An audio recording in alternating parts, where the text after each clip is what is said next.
It contains strong...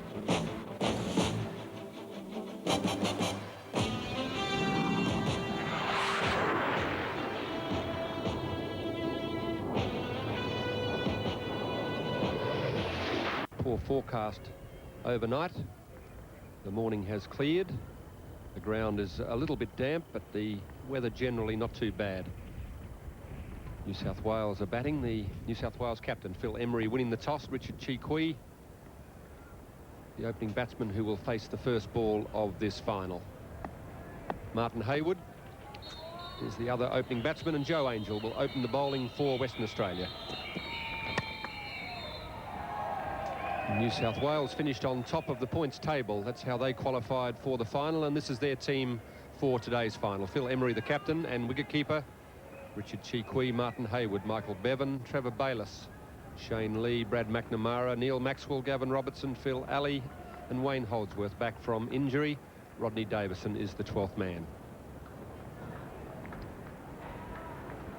Joe Angel.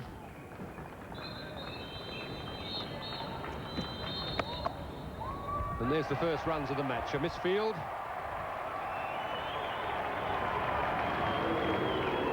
Just a comfortable 2 runs there for Richard Chee-Quee. So the first runs are on the board. And Brendan Julian was the misfielder at the gully, and he's in the team this week, having been 12th man last week in Adelaide in the qualifying final. Western Australia beating South Australia to qualify for the final. Jeff Marsh, the captain. Tom Moody, Justin Langer, Damien Martin, Mike Valletta, Bradley Hogg, Julian, Tim Zura, Mark Atkinson, Joe Angel, and Jamie Stewart. Craig Coulson, the 12th man.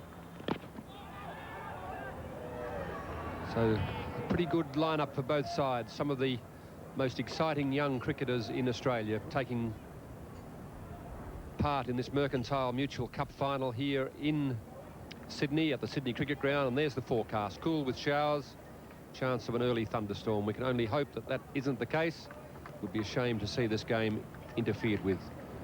Some of the exciting young talent of Australian cricket on display here at the Mercantile Mutual Cup match. And the good news for Sydney viewers is that they will have this game all day. So it'll be live to Sydney.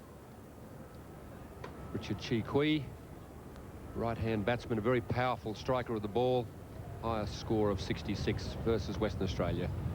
Martin Hayward, high score of 21, not as much experience, but a very promising young batsman. And it's a good morning to Bruce Yardley. Good morning, Greg and everyone. Joe Angel.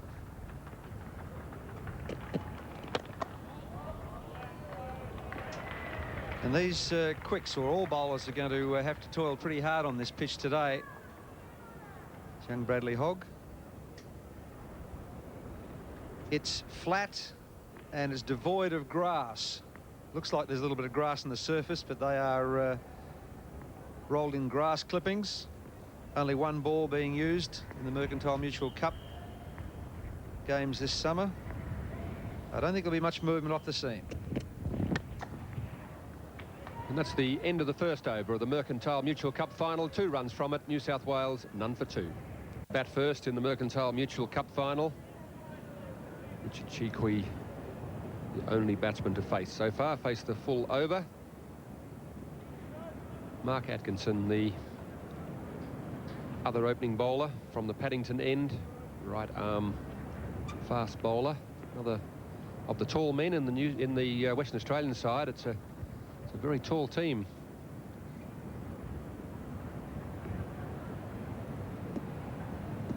Martin Hayward.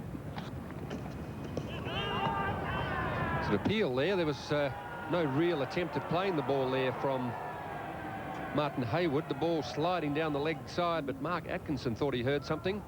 I was just going to say, he better not bowl too many more down there today, but that's off the pad, obviously. And Tim Zura took it beautifully. It was down leg side. Might not have hit anything. That's a brilliant take. That's taken at about going towards second leg slip.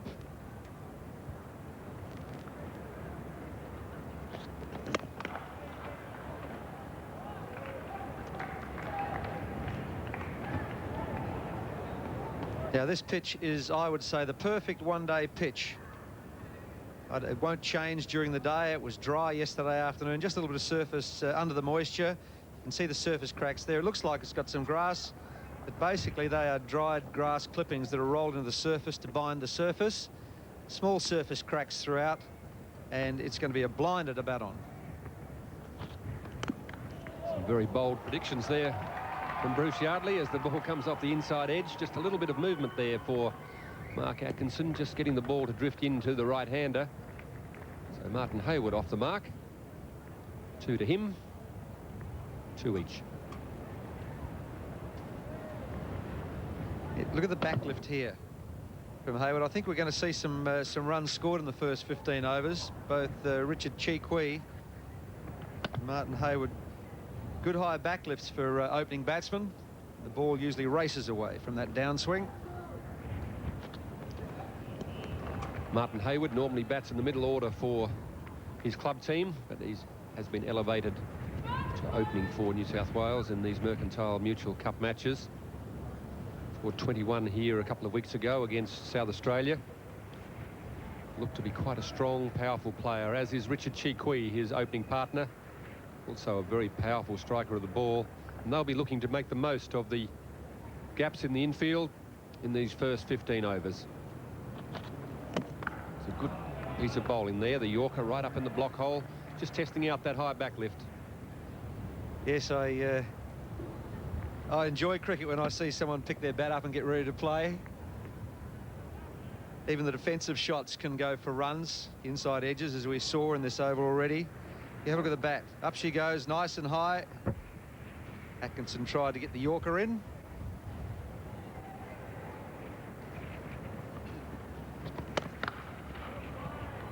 So 2 runs from each of the first 2 overs, none for 4. Sydney Cricket Ground. Ball's in the air. Richard Cheekwee doesn't mind hitting the ball hard, even with a semi-defensive shot. It's the full flow of the bat. He's always coming down on the ball. All he's got to do is get it through the infield, and it'll go for at least 3, probably 4. The outfield's nice and quick. Just 2 men only allowed outside the circle. At least 1 run, that's all they'll get. We had some heavy rain here in Sydney yesterday afternoon and during the evening. Quite a lot of water on the covers this morning when the ground staff came here. Fortunately, at the moment, there's some blue sky around. Quite a strong breeze blowing, so hopefully that will help keep any weather away. The outfield, though, in pretty good condition, despite some heavy rain during the evening. Bowlers will find the run-ups just a little bit damp. You'll see their footmarks appearing quite quickly on the surface because there is some moisture around.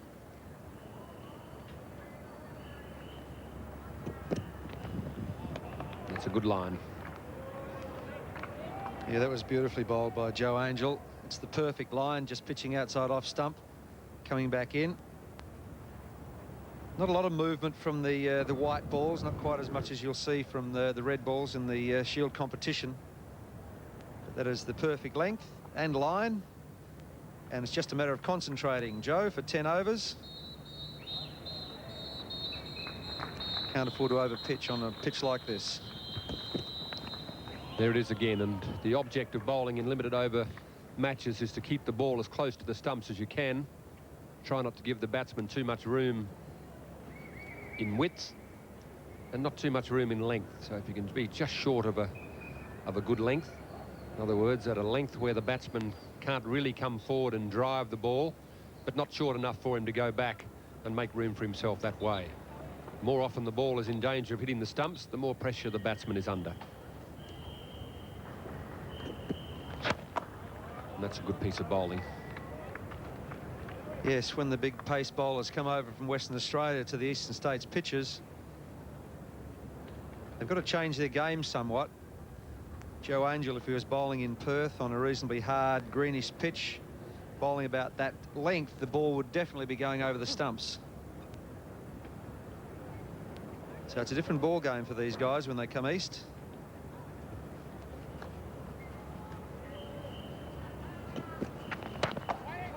Yes, it's nice to see those Western Australian fast bowlers having to work a bit harder. None for 5. There are no extras, none for 5. 3 overs have been bowled. Just a few problems down behind the sight screen. Umpire Darryl Hare at the Paddington end just checking the sight screen. The sight screen includes the Mercantile Mutual Cup signs. $170,000 for the Mercantile Mutual Cup signs today. One each side of the sight screen. Quite a modern sight screen here at the Sydney Cricket Ground. As you can see, it's louvered so that they can just adjust the seeing. Black on this side and white on the other side. Yes, the problem here might be for the batsman the fact that it's reasonably white. The reason the sight screens are black is because we're playing with a white ball, and if there's too much light colouring there, possibly the white from the sign, can be distracting. The other modern feature of the sight screen is the fact that it's solar powered. You can see the panels there on top of the sight screen. That's what powers it, so they can shift it from side to side or just adjust it slightly on either side. And as Bruce has pointed out, quite a bit of whiteness about it today because the sun's shining down on that particular end, getting a bit of glare from it. That may have been what was upsetting Richard Chi Kui. So the Mercantile Mutual Cup sponsorship includes hit the sign by the player for $170,000. That's one of the 6 signs that are around the ground, one either side of each sight screen, and then there's one either side of the ground at mid-wicket. We have a viewer competition as well for hit the sign for $17,000 for the viewer who selects which team will hit the sign. That's very close to a wide. Again, the Western Australians appealing. Maybe that's just a ruse to stop the umpire calling them wides.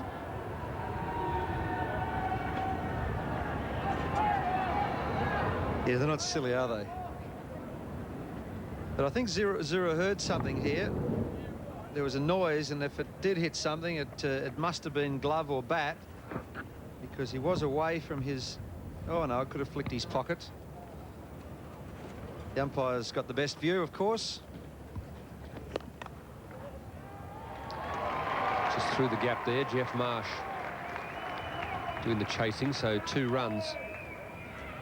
Now, the viewer competition for the Mercantile Mutual Cup hit the sign competition, that's the number 0055 60228. Register the name of the team you think will next hit the sign. Each match the target is not hit, the prize money will jackpot by $1,000. Well, this is the final, and the current jackpot value is $17,000. So get in and make your call. Make your call today. Because if you don't do it today, there'll be no tomorrow. Normally the players really wouldn't think about hitting the signs. They know they're there, but as soon as you try and hit square or try and hit one back over the bowlers when the ball's not quite there, it can get you into strife. But I know Michael Valletta was very keen last week in Adelaide with the short boundary to the side, and he went within 2 metres of hitting that sign.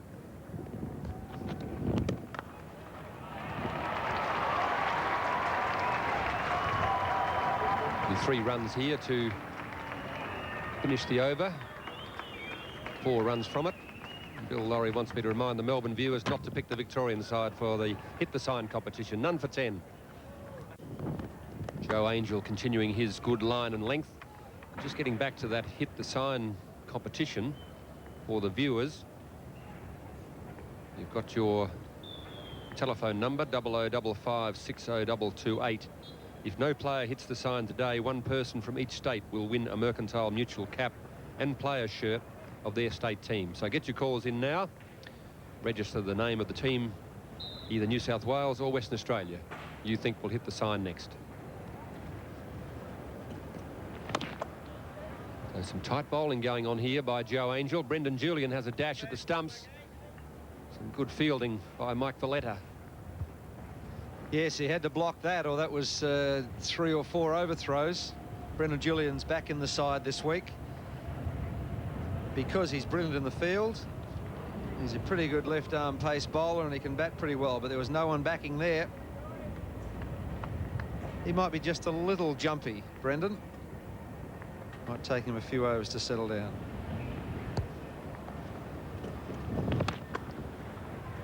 And the Western Australian fielding just as good as their bowling at the moment. The pressure building on the New South Wales batsmen, and that's what it's all about. Richard Chi is the man on strike at the moment, 23 years of age. He's played 6 limited over matches for New South Wales. Strike rate of 66.9 and a higher score of 66. A powerful striker of the ball. He's having trouble getting the ball through the field at the moment. A well set offside field and a good line and good length from Joe Angel.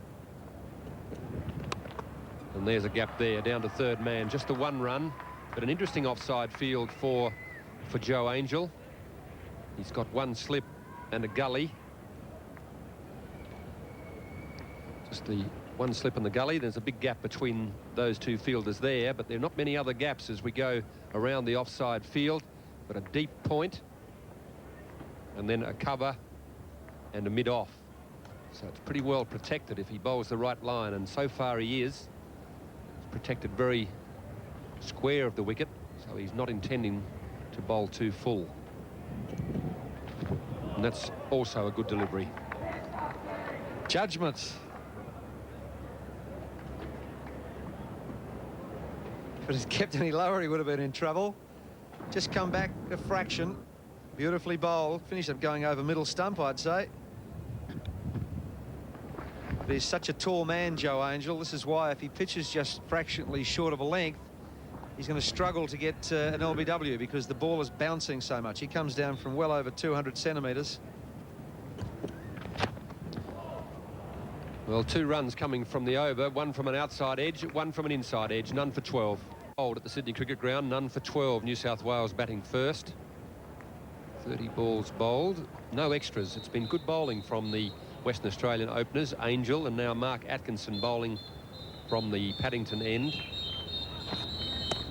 They bowled pretty straight. Atkinson has just drifted down the leg side a couple of times, but has got away with it. Generally speaking, it's been very accurate. Yes, these 2 are obviously under instructions, Atkinson and Angel, to make sure they don't stray anywhere near leg stump, so he's lucky to have got away with a couple on leg peg because there's only 3 men on the leg side, bowling to a 6 on the offside, 3 on the leg side field. They go for the quick single on this occasion. The throw at the stumps. Zura not quite getting up there, but wouldn't have made any difference. Richard Chi pretty quick off the mark. So that's what New South Wales has to do.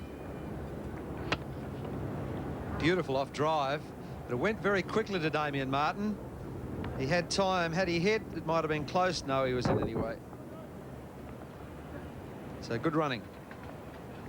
Tim Zura won't want to test out that hamstring problem he had during the week too often. Always have those doubts, don't you, when you've come back after a bit of an injury. Good bit of fielding, and that's out. That's run out, backing up. Very unfortunate way to get out in any form of cricket, but in limited over matches you're tending to back up because the pressure is on. Mark Atkinson in his follow through has put the hand down, got a flick on it, and into the stumps. Well, you could say this is brilliantly fielded, really, because he's tried to stop the ball to save 4 because it was going down the ground. And what a terrible way to get out. You can understand a few little tears in the eyes there as his first final. Hayward's out for 4 from 14 deliveries, and New South Wales 1 for 13. All to Richard Chi since the run out. Michael Bevan is the new batsman, a very mercurial young player, left-hander. Had a fair bit of experience, 20 matches for New South Wales, a higher score of 93 and a career strike rate of 73, which is very good. A career average of 16, not bad either. Terrifically exciting young cricketer. And he's been brought to the wicket through some unusual circumstances.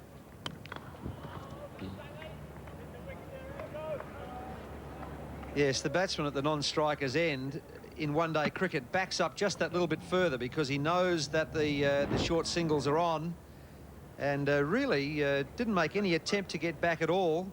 Mind you, the ball was hit back fairly quickly.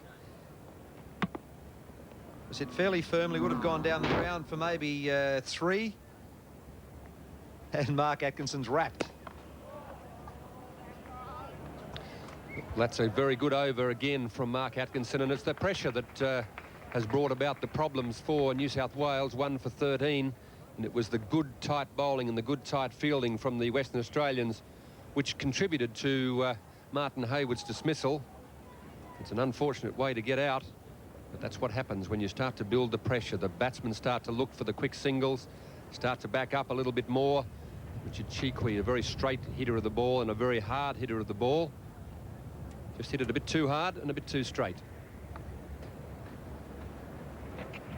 He does field well off his own bowling, though, Atkinson. He's well balanced after he delivers the ball. And just one of the unfortunate things in cricket. I don't think there's any worse way of getting out. Run out's pretty awful, but it's just the pits. I think the only way it can be worse is if it happens to your first ball without having faced. But the West Australians be pretty happy to have Michael Bevan out in the middle so early. Made a double century against them here in the Shield match, and then followed up with a good 70 in the one-day game following that match. Get him in early against the new ball. It's pretty handy. And that's a good bit of bowling. Joe Angel has bowled very tightly this morning. The pressure now is on Michael Bevan. He's come in early in the innings when there's a bit of movement around, and Joe Angel adjusts his line very well. Yes, the angle to the left-hander there was beautiful, and he's improved a lot, Joe Angel. Learning all the time to be able to adjust from the line from the right hand to the left-hander first ball, nearly get him out. It's good bowling.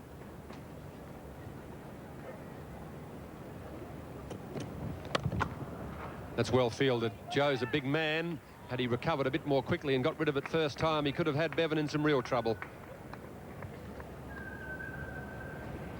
Now these West Australians are pumped up. This is a brilliant piece of fielding off your own bowling. He's coming down, Big Joe, from well over 200 centimetres. Just made it. Very athletic response from a big fella. Had he got rid of it first go, it would have been interesting. Had he hit the stumps, Michael Bevan could also have been back in the hutch. So now they take the single. This time just pushed away to the right hand of the infielder. And Bevan gets away. Is off the mark to take the score along to 14. It's very exciting to see some of these young cricketers in action. You really got to feel pretty confident about the future of Australian cricket when you see some of the youngsters that we've got around the place with the team, the first team away in South Africa. You've got fellas like Joe Angel. There's quite a few young batsmen on display here who are keeping pressure on the current Australian team members, and that's good for the future of Australian cricket. This time the gap's been found.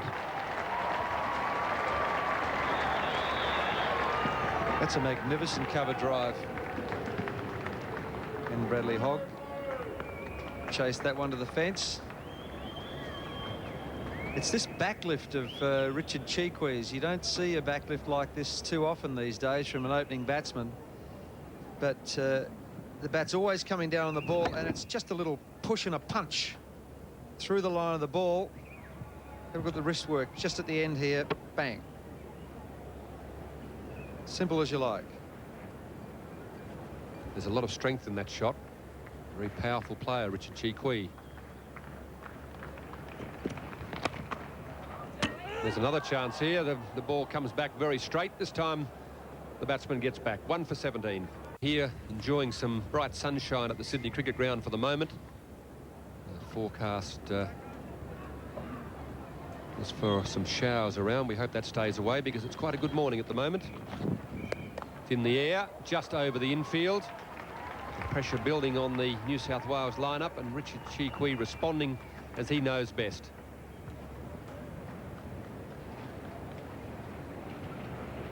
The last ball of Joe Angel's last over, he was very quick to appeal. Did he get a finger to this? Looks like it. Wouldn't that have been amazing? 2 run-outs. Chikwi learned from the last dismissal that you've got to get back quick.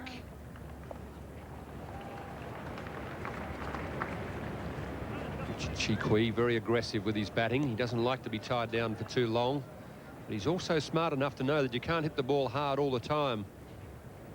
He just plays the odd little chip shot over the infield. He glides the ball down to third man, but if they overpitch or get too short, a very powerful set of forearms there, and he doesn't mind unleashing those on the ball. Whenever the bowler gets too full, too short, or a fraction wide, he'll give it the full flow of the bat.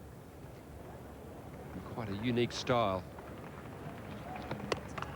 It's in the air also, but it finds the gap again. So the New South Welshman taking a few risks trying to pick this run rate up. A magnificent return from Brendan Julian.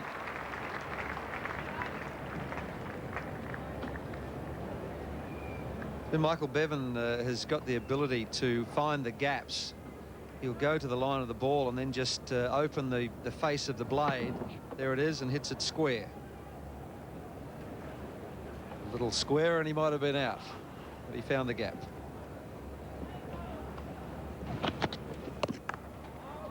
Bevan looking at the defensive shot, one of the few of those we've seen. Talking before about Richard Chiqui and his ability to just be able to change the pace of his play, and then the odd chip shot like this one over the leg side, just up and under, not trying to hit it too hard, just hard enough to get it over the infield.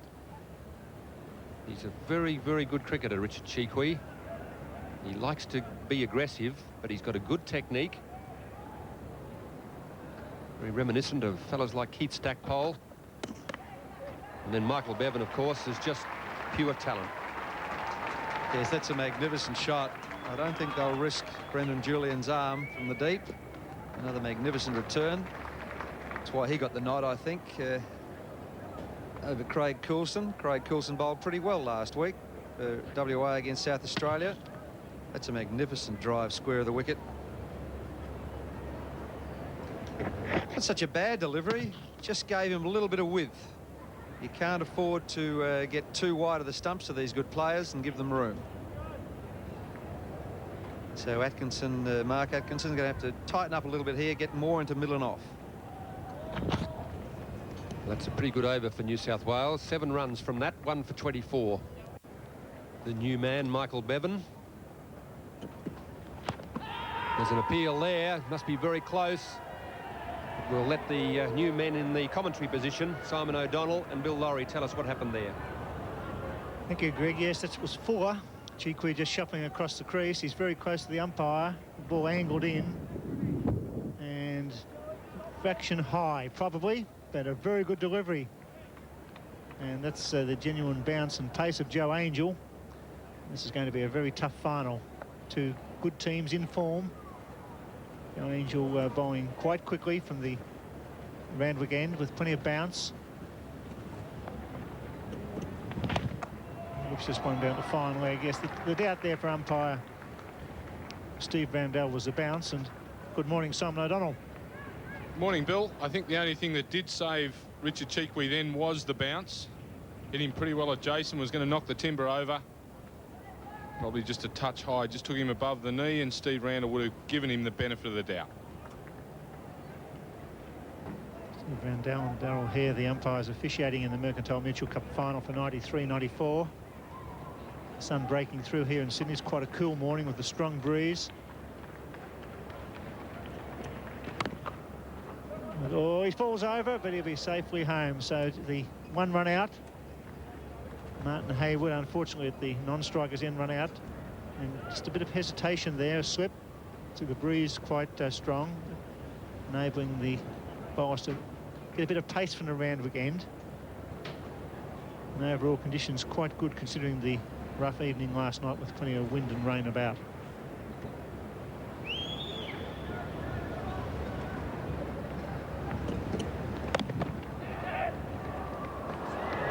It's good running. Michael Bevan quickly scampering out of the road there, and why wouldn't you? When you've got Joe Angel around 200 centimetres coming straight at you, of course you get out of the road. Look at this, he didn't want to go. Usually a batsman will go straight at the stumps. He thought, oh, I'm not staying there. Got right out of the road, gave them an open shot at the non-striker's end. That's where the difficulty may have come. You had to get out of the road. If someone got in there and picked that ball up quick enough, He's in a lot of trouble.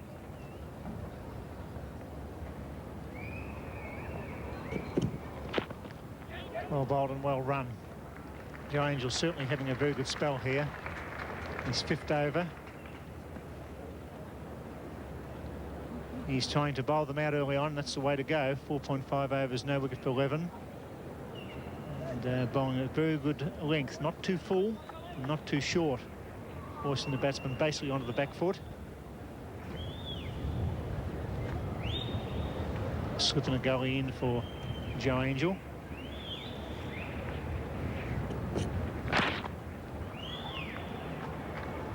Four runs off the over. It's 1 for 28. Michael Bevan 7 off 12. Martin Hayward run out for 4. Big day today in the racing world. Certainly is, Bill. This afternoon, the Wide World of Sports will be showing you races 6 and 7 from Rose Hill, and the very important 2, 4, 5, 6, 7 and 8, all from Flemington down in Melbourne. Fantastic afternoon's racing. They call the meeting at Flemington today, Bill, Super Saturday, and it is a real Super Saturday. The Australian Cup Size Produce Stakes, a great day. We'll be coming to you live on Wild World of Sports. Meanwhile, here at the Sydney Cricket Ground, it's a great day for Western Australia and New South Wales once again. Great competitors in the one-day game. Western Australia have won 8 titles, and New South Wales have won it 4 times. In fact, Western Australia have played in 14 finals for 8 victories. That's a great record. New South Wales, they scamper through for a single there, have played in 8 finals for 4 wins. So I guess on those stats, if you're a gambling man, you may go for the West. It's very interesting. They've been so successful, both sides, in the Sheffield Shield competition and obviously the domestic one-day competition. 10-6 overall. It's not a bad effort.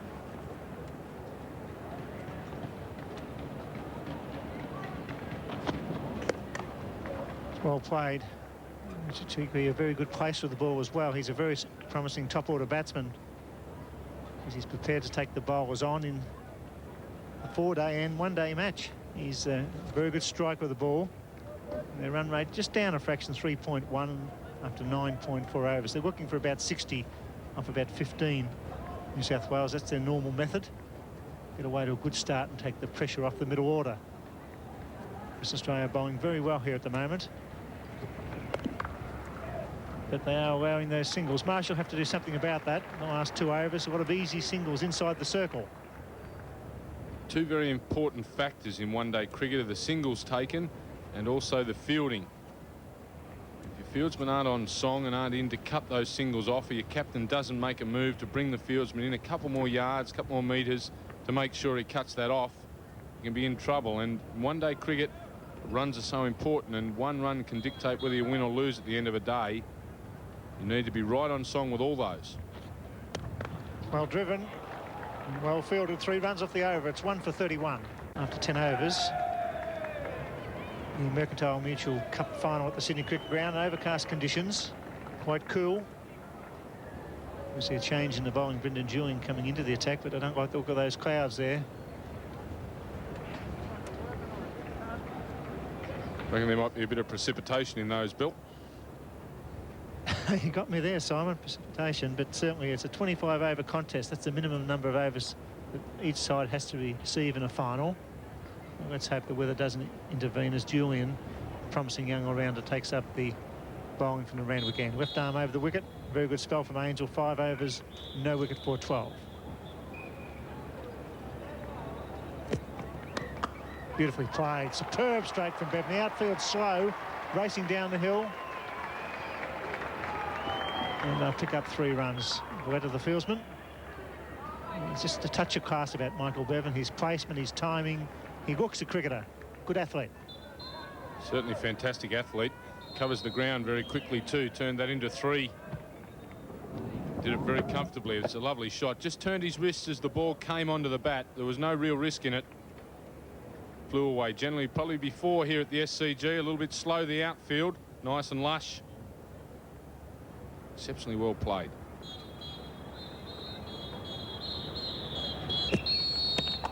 They may go after Brendan Julian, who was left out of the qualifying final. He's a promising young cricketer, had a tour of England, played in 2 test matches, but just lacking a bit of confidence at the moment. He's a wicket taker, he's an aggressive bowler. But they may try to give him a bit of stick early on, put the pressure back on the bowler. Very important first over here for Brendan Julian. He's got to make it a goodie. 12th man last week, as Bill said. He needs a good start. Well, that's beautifully played. He's a fraction short. The outfield slow. This one may go. Rolling down the hill. That's the first boundary of the morning. Over cover goes Richard Chweekwe. A fine shot. New South Wales batsmen are very confident. Anything wide of the stumps they'll go after, especially Richard Chweekwe. You look at him here, absolutely smashed that. Saw some width, took full advantage of it. That's where Brendan Julian has been falling down in one-day cricket, not attacking the stumps enough.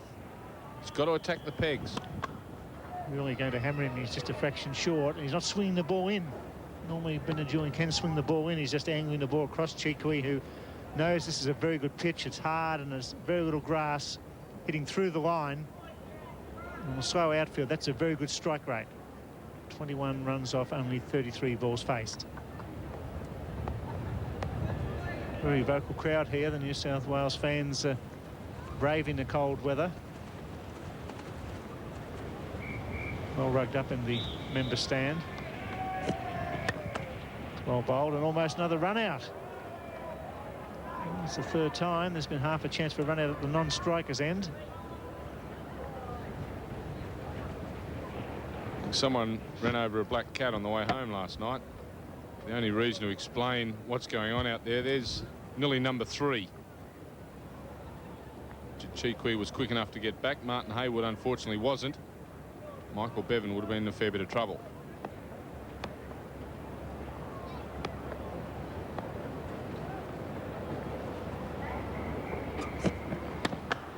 Whack. That's a magnificent stroke off the back foot. Stand and deliver. And it's well saved. They're 3 for 3. Bevan coming back for the 4th. Chweekwe slow out the box. Safely home. 12 runs off the over. Sensational over for New South Wales. Chweekwe making his ground. It's 1 for 42. New South Wales 12 runs off the last over. The first from Brendan Julian, and plenty of action with that last delivery. Magnificent drive down the ground, and almost a chance for a run out going for the 4th run. Atkinson coming in from the members' end to Michael Bevan. Have another look at that last delivery. It's a very interesting one. We spoke earlier about running in line with the stumps, which Michael Bevan wasn't able to do when he nearly collided with Joe Angel. Now have a look at Richard Chweekwe here. He wants to run in line with the stumps. He's played a lovely shot. He ambles through for the 3rd. Whoops, I've got to have a 4th. Look out. I'll run in front of it. Oh, no, I'm not taking that in the back. And got out of the road. Bit of a change of a decision there. Well, they're running the legs off Western Australia at the moment. That's good running. He was very lazy going back to the 3rd there, Richard Chweekwe. He nearly got caught out. In the end, he actually chickened out. He should have went straight at the stumps. Chickened out, all right. I don't think you know who knows who he's really running with. He's running with a racehorse. He's a pure thoroughbred, Michael Bevan. He can move, and Richard Chweekwe cannot afford to sit on his laurels going for that 3rd run. He was taking the easy way out. Michael Bevan got him on his toes. Great start by New South Wales, 1 for 43 in the 12th over. The Mercantile Mutual Cup final. Oh, that's nicely driven. This time it's through the onside. The outfield slow. He's on fire. Richard Chweekwe running down towards the members. Desperation by Stewart. Into the gutter it goes. 4 more. 3 overs back. It didn't look like New South Wales would reach their target of 60 in that 15 overs. That's what they like to do initially, as Bill had mentioned. Richard Chweekwe has suddenly lifted the rate enormously. He's seeing the ball like a football. Playing well square of the wicket, and that was just a beautiful on drive. Jamie Stewart in vain, into the gutter. Ouch, that hurt. Couldn't get it. Well, I'm sure that Test selector Steve Bernard would be here today and having a good look at Richard Chikwi. The run rate up to 4.08. This is the type of play you need in the top order in the first 15 overs. He goes again just wide of Big Tom Moody at mid-wicket. This time they amble through for 2.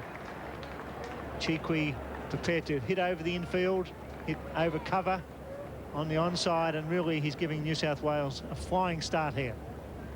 This young fella's so impressive, Richard Chikwi. Plays well on both sides of the wicket. We see it here. He's prepared to back his judgment and hit between the field in the air.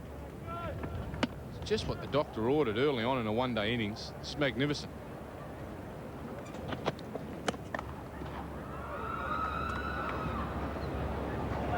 The only problem that Richard Chikwi's had this summer in the Mercantile Mutual Cup matches is to not to go on. He's got to start in every game.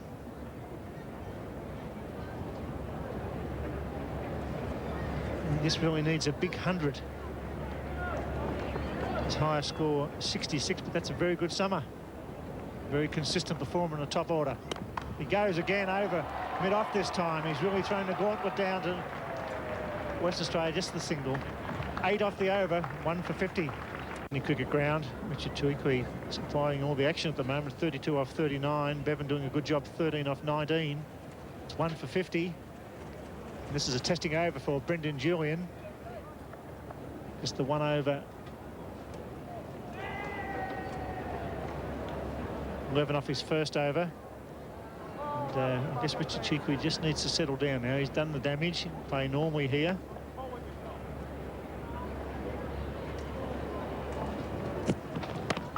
He's having a wonderful summer. Mercantile Mutual Cup for New South Wales. Richard Chikwi in the top order. 20 not out, 56, 66 of 108, 29 off 54, 55 off 74, and 32 off 40. Very consistent performer, Simon. Certainly is. A magnificent job, the SCG here. Loves it. Excellent job. Its strike rate 68, 69. Fantastic. Great effort. Whack, over goes to third man. Stewart does well. West Australia have fielded well, but I think they've just allowed too many easy singles in the first 15 overs, allowing Bevan to give Chikwi the strike. Just got to watch himself a little bit here, Richard Chikwi. He's done a fantastic job. Doing very well. He's got the run rate up, seeing the ball like a balloon. Just got to harness himself and make sure he doesn't go too far over the top, do something silly and lose his wicket. The momentum's going his way. He's got WA rattled a little bit. Don't go to the well once too often. Bevan doing the right thing. He'll look for 2 here. Stewart around quickly. Back comes Bevan. He's a racehorse. Safely home. Excellent cricket. He really took on Stewart there. He had the chance. The arm wasn't straight enough, and Bevan safely home. He's quick. Very hard man to run out, Michael Bevan. It's a classic example of it. 90% of players would only run 2. It's quick enough to only run 1, I should say. It's quick enough to get back for the second. Not only get back comfortably. Really making a meal of Brendan Julian as well in his second over. This is testing time for young Brendan Julian. Brought back into the side by the touring selectors. Has enormous talent with bat, ball and in the field, but just down on confidence at the moment. He's just lacking direction. There's a vital overs for Western Australia. It's not easy. I know exactly the way he feels when you do lose confidence, especially in this one-day game. It's so unforgiving. Difficult to get that confidence back in this sort of cricket. Delivery. He's a very good athlete. He's quickly through there to defend the single. Bevan looking just to hit it straight into the ground. Probably had to hit the chin there. May have been one in it as well. You must take into consideration, Bevan, that Chikwi's not that quick.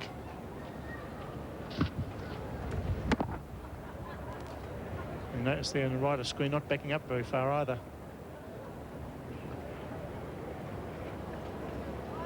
Brendan Julian's figures for the series, not as impressive as he would have liked. Pretty much down on form. It's a tidier over. It's 1 for 53. Phil Emery won the toss, elected to bat.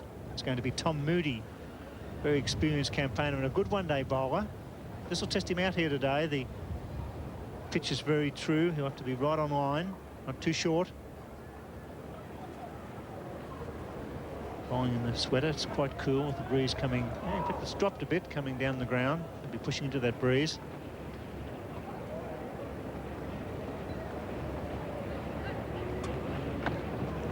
Oh, welcome to the crease, Mr. Moody. That's going all the way. Dropped by the cameraman there. Viv there dives to the right, but what a beautiful blow from Richard Tweakley. Welcome to the final, Tom Moody.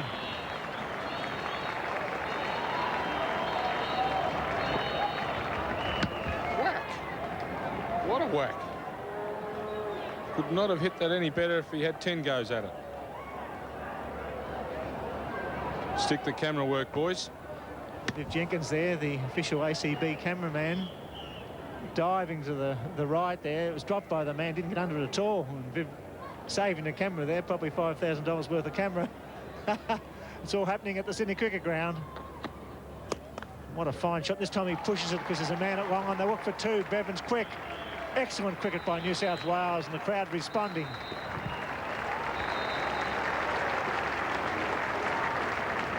If you saw this innings from Richard Cheekwee in one of the lead-up rounds in this Mercantile Mutual Cup competition, it's a very good player. When he can come out in a final under extra pressure and against a very good side and do what he's doing, shows he's a talented player, and one of the few we've got who can really take this aggression up to the bowlers in this country. And also Viv Jenkins, who's been with us right throughout World Series cricket, the master of the cameras there. He, as quick as I've ever seen him move, actually. He ducks. The guy in the blue jacket goes for the catch. He puts it down. And it's 6 in all action here to Richard Cheekwee. There's Viv Jenkins. He looks a bit shocked. Maybe a helmet next summer, Viv. Well, West Australia need to regather their thoughts here. They're under enormous pressure in these early overs. This is the 14th over. Jeff Marsh, an experienced campaigner. It just shows you what can happen if a batsman's prepared to hit over the infield in the first 15 overs. We've been saying it for a long time, but Cheekwee's shown how it should be done in a final. The other end, Michael Bevan batting with a lot of common sense.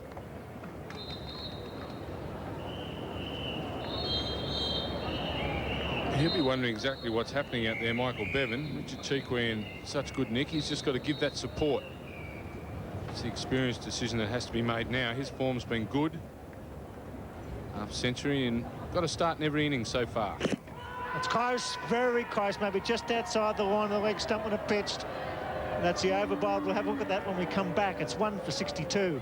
Brendan Julian going around the wicket. A stump vision shows Richard Cheekwee marching down the wicket like a general in complete control of the match. Batting out of the crease, Cheekwee 42 or 44. One magnificent 6 and 3 fours and a very slow outfield. There he is. So he's going to try and get rid of the LBW by being forward of the popping crease. The angle makes a difference there. The last delivery was one when Tom Moody, I think, just pitched outside the line of the leg stump to Bevan. Would have taken a middle leg, but certainly a good decision. Very good decision. Just pitched 2 or 3 inches outside leg stump. Good bit of movement off the seam. Can't be adjudged LBW. Pat on the back for the umpire there. Good bit of work. Moody conceded 9 runs in his first over, including that massive 6 down the ground. Cheekwee on 42. And Julian trying a different angle, trying to cramp him up outside off stump. Oh, he tries, it works. He tries to belt that the same way he's been doing previously. I think he'll want to look to hit to the onside now, Richard Cheekwee. He's saying, well, what about it? He's saying, what side do you want me to hit it on? You know, tell me. I'll hit it wherever you want me to hit it, because he's in great nick. He couldn't be seeing them any better. Very impressive young man. Don't see young fellas come out and do this to attacks, because they're chock full of ability. A lot of grips on that bat too. Very thick handle, very much a bottom hand player as he tries to whip that on the onside. Probably stronger on the offside than the on. He likes to give himself some room and hit through. So this is a good move by Brendan Julian, changing the angle, coming in from wide out, angling the ball in.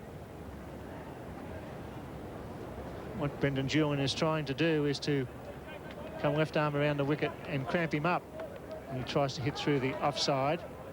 So Chikwi should be looking now as the ball comes in, maybe to whip it off his pads through mid-wicket or over square leg. Just the 3 men on the onside inside the circle. And a man at deep fine leg. It's well bowled.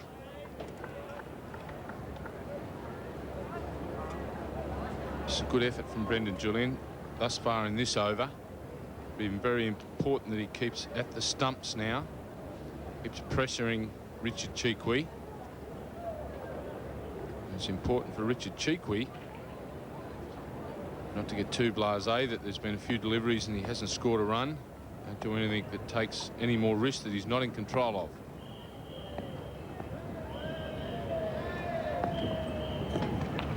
He gets his bottom edge. He tries to cut. This is a good over from Julian. Just changing the line. It's a very good partnership in the 15th over. It's 1 for 63.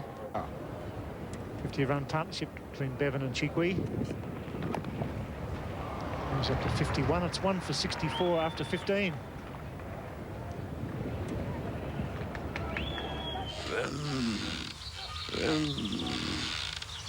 Come to the Foster's Bike Grand Prix and you'll never forget it.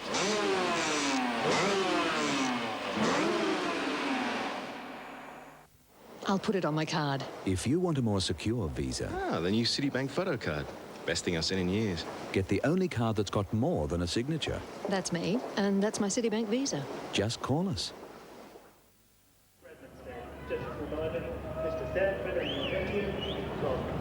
1 for 64. Richard Chikwi, 43 off 49. Michael Bevan, very steady, 16 off 27. It's going to be Tom Moody from the members' end as Kerry O'Keefe and Bruce Yardley take up the commentary. Thank you, Bill. Well, things have turned around a little since I was in the chair a half an hour ago. A great start from Western Australia. Kept the New South Wales batsmen to about 2 and over. But in the last half an hour, it's just been scintillating cricket, especially from Richard Chikwi.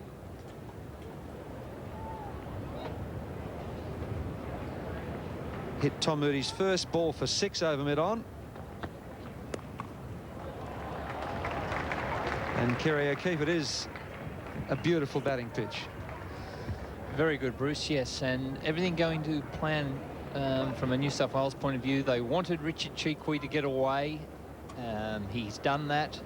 They wanted Michael Bevan to come in, play himself in, because he's a big game player. He won the final for New South Wales last year here against Victoria with 64 not out.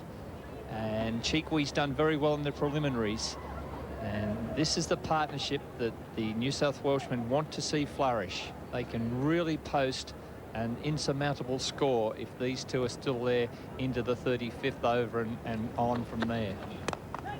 It's in the air again. He chances his arm. Richard Chikwi. And that's why he's exciting. That's why he's consistent. He will not be dominated by the bowlers. And Richard Chikwi doesn't worry about the weight transfer on the front foot there, but he's prepared to lurch onto the back foot from good length deliveries and back the straightness of his swing.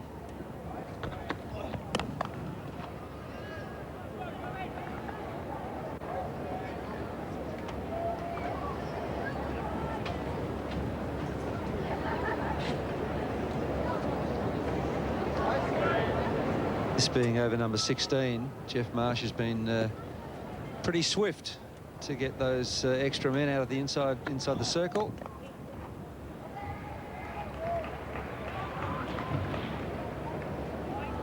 Young Bradley Hogg out there at the sweeper position. Darryl Foster likes him to be in the field. You reckon he's added some young legs to the team in these one-day matches. Boy, don't you need him, especially while these two are going. Loves the game. Young country boy.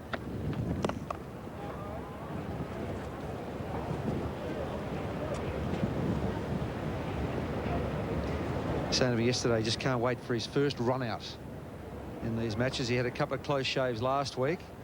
Didn't quite hit the pegs. He was concentrating on his throwing action yesterday.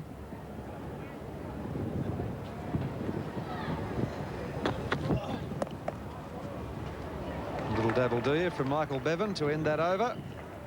9 from 16 overs. Richard Cheekwee 46 from 52 deliveries. Michael Bevan 18 from 30.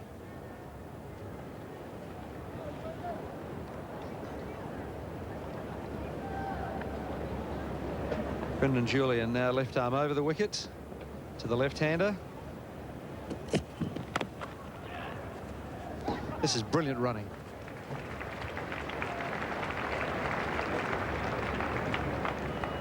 Michael Bevan averaging 351 against Western Australia in the last 2 seasons here in Sheffield Shield cricket. Really has their measure, a brilliant double century, and part of his talent is his quick running between the wickets. Jeff Marsh now really has a conundrum. The 5, 6 and 7 from New South Wales, Lee, Maxwell and McNamara, are all bowling all-rounders. They're just around the corner if he can get a wicket or two. But in his way, of course, are the talents of Bevan and Cheekwee.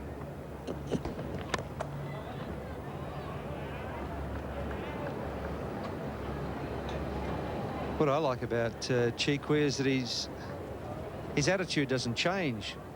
Doesn't matter who's bowling to him. Back lift's the same.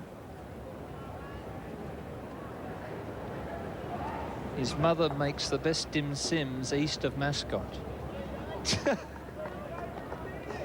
46 runs so far. 4 fours, 1 6 off 53 deliveries. Around the wicket, Brendan Julian.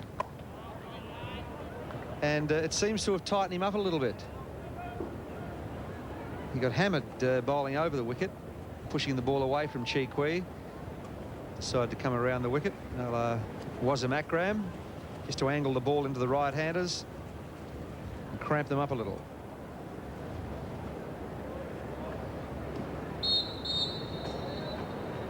It's an overcast day here, the SCG. Cold wind blowing up from Melbourne.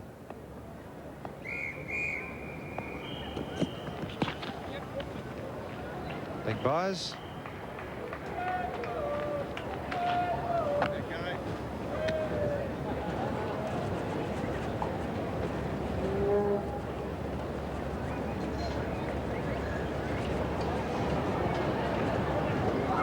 Pretty good crowd in here today.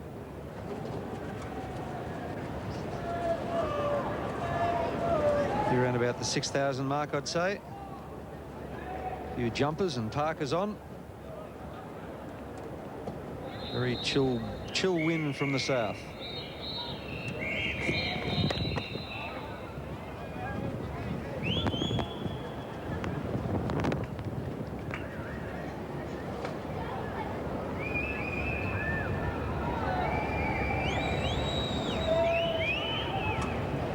Brendan Julian had an up and down Mercantile Mutual Cup program. Brought back into the side for this final. Must get wickets.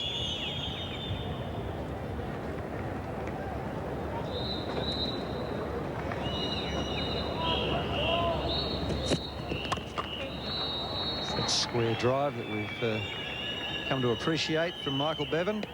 To end that over, it's 1 for 72. 2 here at the SCG. We've got the left arm orthodox spin of Jamie Stewart to try and break this up a little. Jamie Stewart has wickets in every game during this Mercantile Mutual Cup competition. Bowls left arm orthodox. Normally comes on when the opposition, or has been coming on when the opposition have to go against the run rate.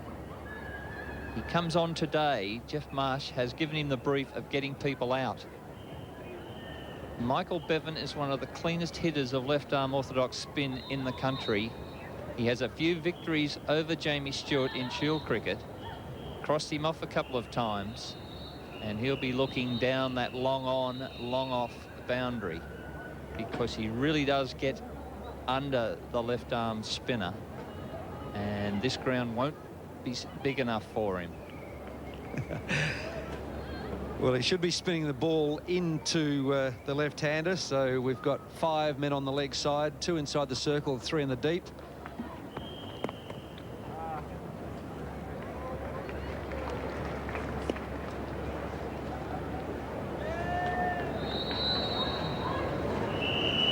He bowled well in Adelaide last week in the semi-final. 3 for 50, went for 5 and over, but got some wickets at vital times and just kept pegging back the South Australians. So a change of field here now.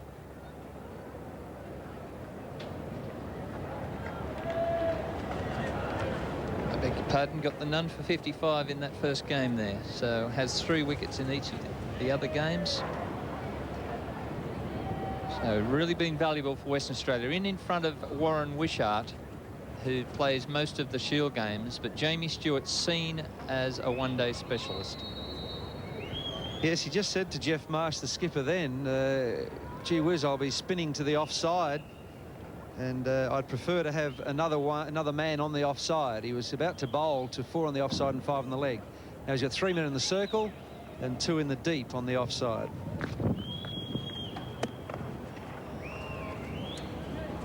Now this could trouble Richard Chikwi a little. He likes the ball coming on. Brendan Julian seemed to peg him back a little by coming around the wicket. The left arm orthodox spinner will be angling into the pads and hopefully to spin away.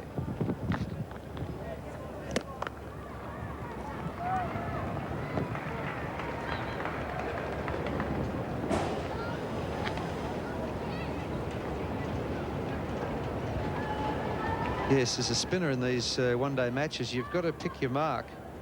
You can't just go out there to a plan. The pitches do different things. He's got to work out whether this is going to spin or not and what line to bowl.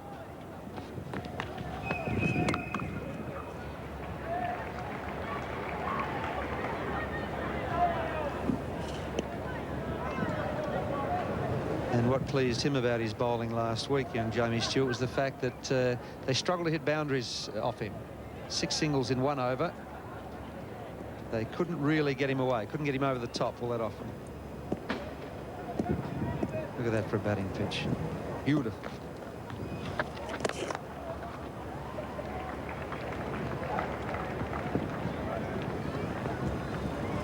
You got a special interest here, haven't you, Kerry, with the young Jamie Stewart?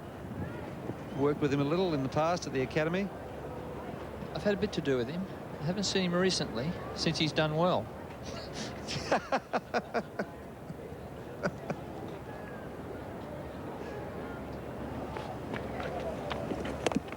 Well bowled, a quicker delivery.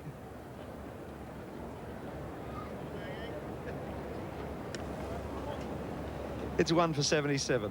Break, and there is a magnificent, spectacular Sir Donald Bradman commemorative release, valued at $495, available to all cricket lovers.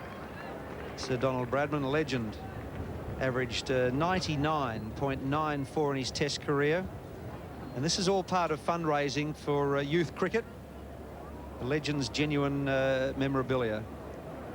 You can call toll-free on 008 635 365 to procure one of these magnificent items.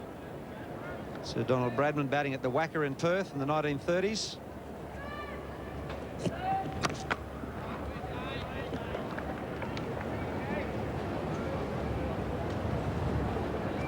One for 76 here at the SCG. Richard Chikwi, 48 from 59 deliveries. The man out, Martin Hayward, run out or by Atkinson. That's all we can say, I guess. Straight drive, deflection off Atkinson's right hand. Hayward knew his fate, stranded 3 yards down. Ill luck, New South Wales.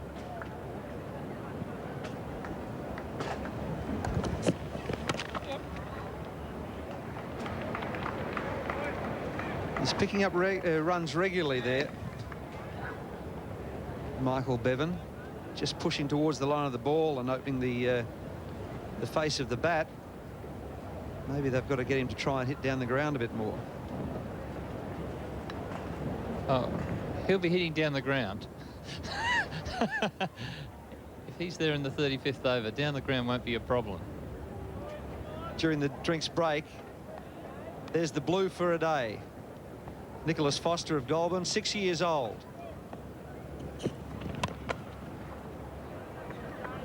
And what a thrill for him. These guys, these young blokes are selected. He participates in the team warm-up, spends a day in the dressing room with the Blues and helps with a drink. What a thrill for Nicholas Foster from Goulburn, 6 years old. Look at him. Could have dreams of playing out here one day. It's a great idea from the New South Wales Cricket Association. And Julian comes around the wicket.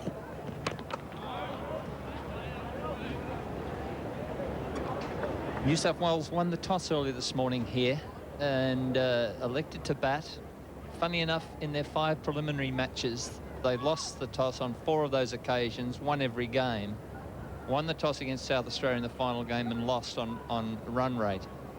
But they realised that this was a really good batting wicket and they wanted to post a big total. Jeff Marsh now trying to work things out. He must now take wickets or New South Wales will get 250 plus. Should pick up 2 here. Damien Martin's got the ball. This is going to be close. It's a good throw. The throw was good, but not quite good enough. That's his 50.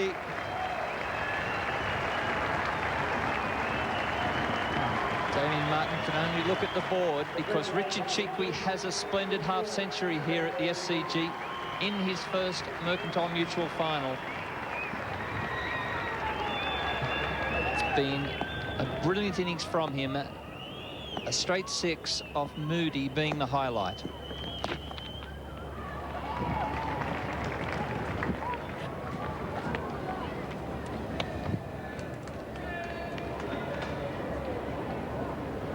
That's the end of the over.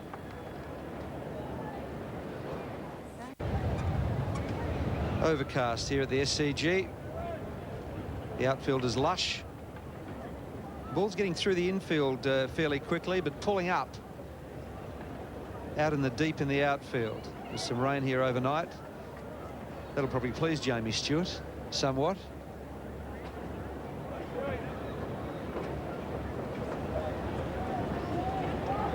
Bowling to the right-handed Cheekwee. He just wanted his mid-wicket, deep mid-wicket, just a bit straighter. And he's brought the backward square, the deep backward square, just a little square as well. So plenty of runs there around about square leg for a single from mid-on right through.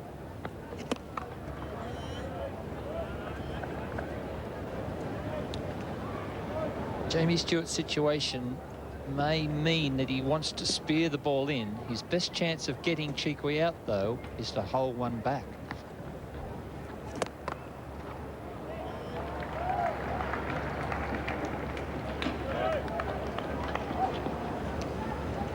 Takes Cheekwee to 51. Terrific to have the left and right hand combination in at the wicket. The fields have to be changed all the time. The bowler's got to change his line all the time. Makes bowling just a little more difficult. If they keep turning the strike over, they're way on top. Ball just short of cover. Damien Martin. Stewart's held this one back. Bevan not quite to it, realised late. Tried to keep it low, just succeeded in doing so. A foot short of Damien Martin.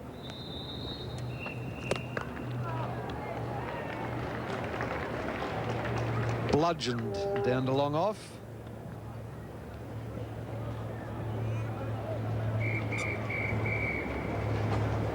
Neither New South Wales batsman prepared to take on the long on and the long off now in the 20th over. That will change if they're still there in over 40.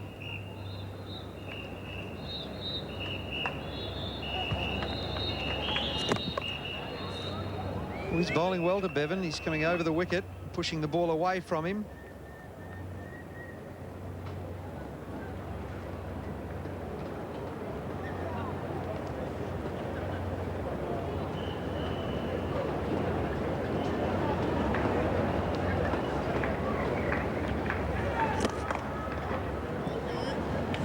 Just a single down to long on to end the 20th over. It's 1 for 85.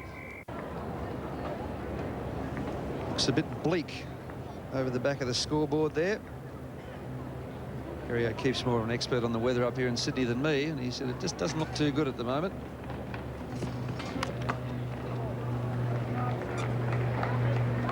Isn't Michael Bevan wonderful? The way he just goes to the line of the ball and then just picks it off.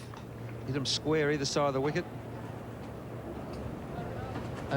Only the finest players can take balls off their stumps and turn the bat as quickly as Bevan does. And if there's a squad of 15 representing Australia, surely Michael Bevan is now the 16th man.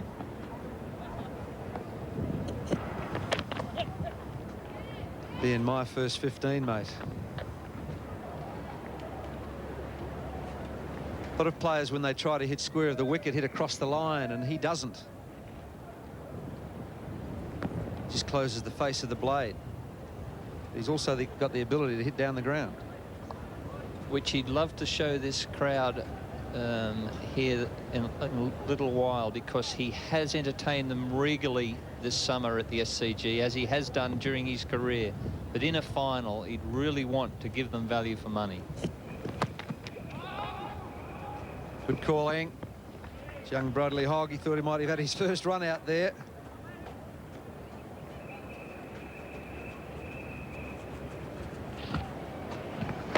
It's a good story, this young Hogg.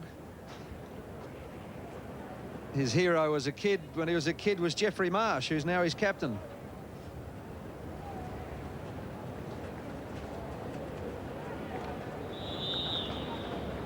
Both from the country around Wandering and Williams area.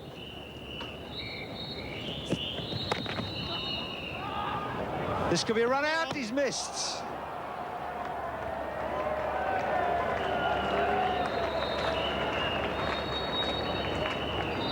Isn't it amazing? They practiced hitting the stumps for hours yesterday.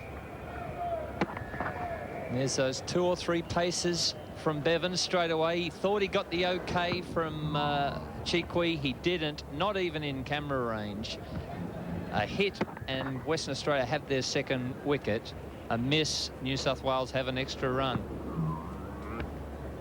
Yes, he could have been over the top of the bails there to Tim Zura, but Tim Zura was just a little slow getting up.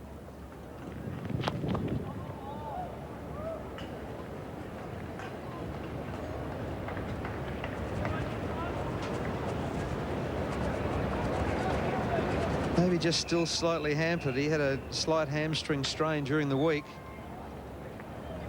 It all happens pretty quickly, but that's the keeper's job, to get up to the bails as quickly as possible. Maybe Damien Martin thought that Bevan would be a bit quicker getting back and thought that he had to have a shot at the stumps. See there, Zura took a little while to take off. And an overthrow for a single.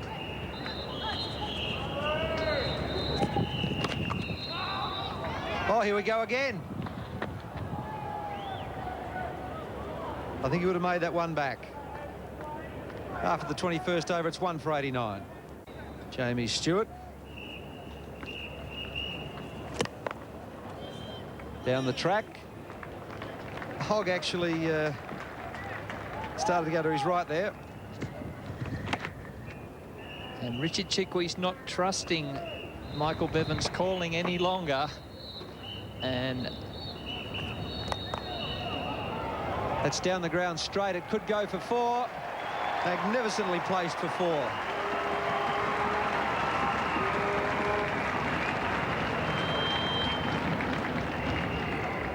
And Richard Chiqui doesn't worry whether he's to the ball or not. He backs the strength and he backs the powerful swing.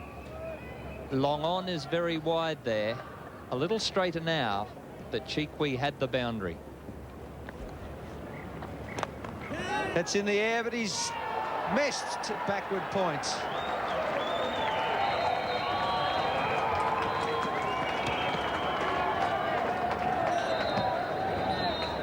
The anguish of it all. What could have been. Michael Valletta, I think this is, going to his left. Would normally catch those. That should have definitely been out. A quicker ball from Stewart. The slice to his left. Easy chance, not held. New South Wales on top here. Errors creeping into the Western Australian game.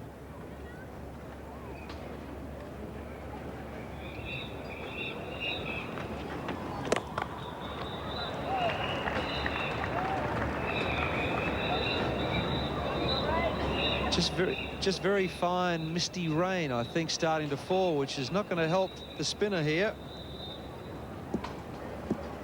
After 21.4 overs, the New South Wales run rate is 4.38, which is a tremendous start for them. They've only lost 1 wicket. That's the key. Bowled.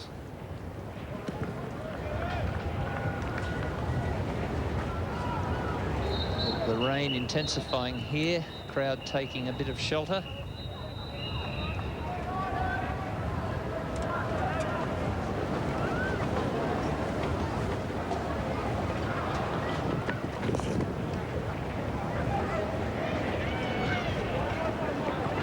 And the more moisture that that ball collects, the easier it's going to be for the New South Wales batsman. It's 1 for 96. 56 to Chi Kui. Bevan on 34. Brendan Julian just tucks Chi Kui up there, coming around the wicket. A change in the commentary box. It's Greg Chappell and Simon O'Donnell. Thank you, Bruce. As the weather closes in a little bit here at the Sydney Cricket Ground, a few showers just starting to come in from the southeast. Just a light drizzle just coming across the ground at the moment. You can see on the camera lens there that some rain is falling. The sky just filling in behind the old scoreboard there. That's where the weather's coming from, over the Doug Walters stand. Just a few dark patches. Hopefully they won't interfere with the cricket for too long. Brendan Julian will continue. The aggressive Richard Chi Kui, as the enthusiastic fielding from Western Australia continues, but New South Wales 1 for 97 in their 23rd over. Bradley Hogg been very enthusiastic in the field. Martin Bevan has been a good support for Richard Chi Kui, although there have been times when they're running between wickets has left a little bit to be desired. Simon O'Donnell. Communication is the key word, I think. Trust in each other's judgment, and that has failed a little bit in the last few overs. I want to get that back on track quite quickly. Again, a little bit of misunderstanding. Bevan a bit slow off the mark. Almost a language barrier out there. The Western Australians have to do. You see Michael Bevan hesitated a little, was always going to be home. He's very quick between the wickets. I really think when the communication is breaking down the way it is, they should attack Richard Chi Kui. He's the man that could be run out. He's nowhere near as quick as Michael Bevan. Chi Kui getting himself into an awkward position there, but in the end manages to fend it away and work the ball down on the leg side. He's a very strong man, Richard Chi Kui, and he uses that strength a lot in his batting. He was thinking about playing the pull shot. He got himself just tucked up a little bit, and in the end it was his great strength that just worked the ball away. Sign of a man in form when he can go to play one shot, change his mind halfway through, and play safely another. That is the sort of form he's in at the moment. He's been very impressive this morning. A great job for New South Wales. Just a little dab, the one-day dab. They'll be looking for 2. Bevan is very quick, but he decides against it. The New South Welshman just trying to put pressure on the West Australians. Mark Atkinson, the fielder there.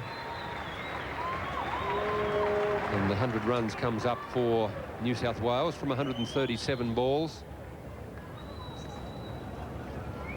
This is the 23rd over. We require 25 overs each side to constitute a match in the final. So this will be the last ball of the 23rd over.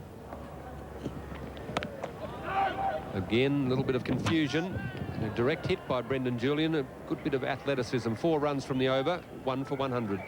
He was run out. Atkinson getting a touch on it in his follow-through. Unfortunate way to lose a wicket. 4 runs to Martin Hayward. Chi Kui, 63 from 77 balls. Again, doing well for New South Wales. Michael Bevan giving him great support as the misty rain sort of starts to ease now, and we can look down to the south and see a few light spots in the sky. We can all be optimistic and hope that means that there'll be no more interruptions.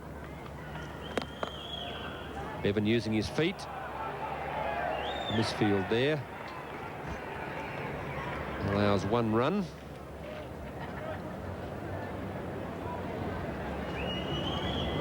Ugly hog there, ruining the fact that we did have that shower of rain. He skidded as it hit that green wicket just in front of him. Came on a lot quicker than what he first thought. Now Swampy should have given him too much of a glare there.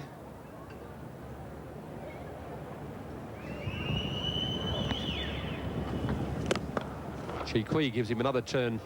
This time he's adjusted to the greasy conditions. He'll be a lot happier with that. No doubt Jeffrey Marsh will be much happier as well.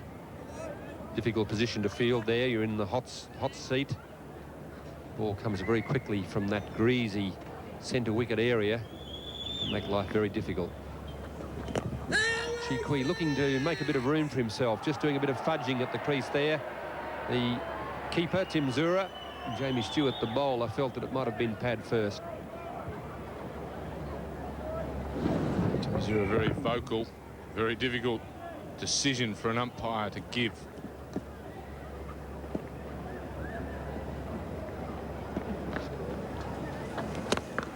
Slashing away through the covers. There's a fielder out on the boundary. Justin Langer, the fielder. So the boundary's hard to come by.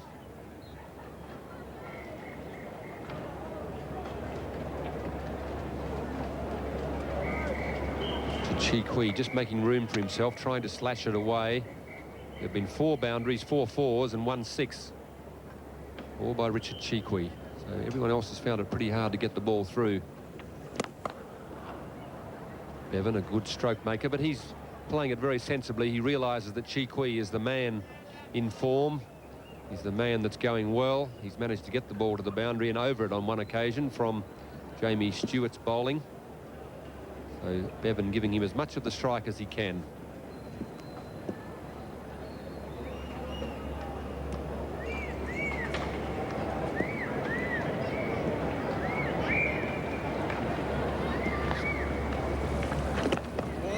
It's a pretty good over. 3 runs from that. 1 for 104.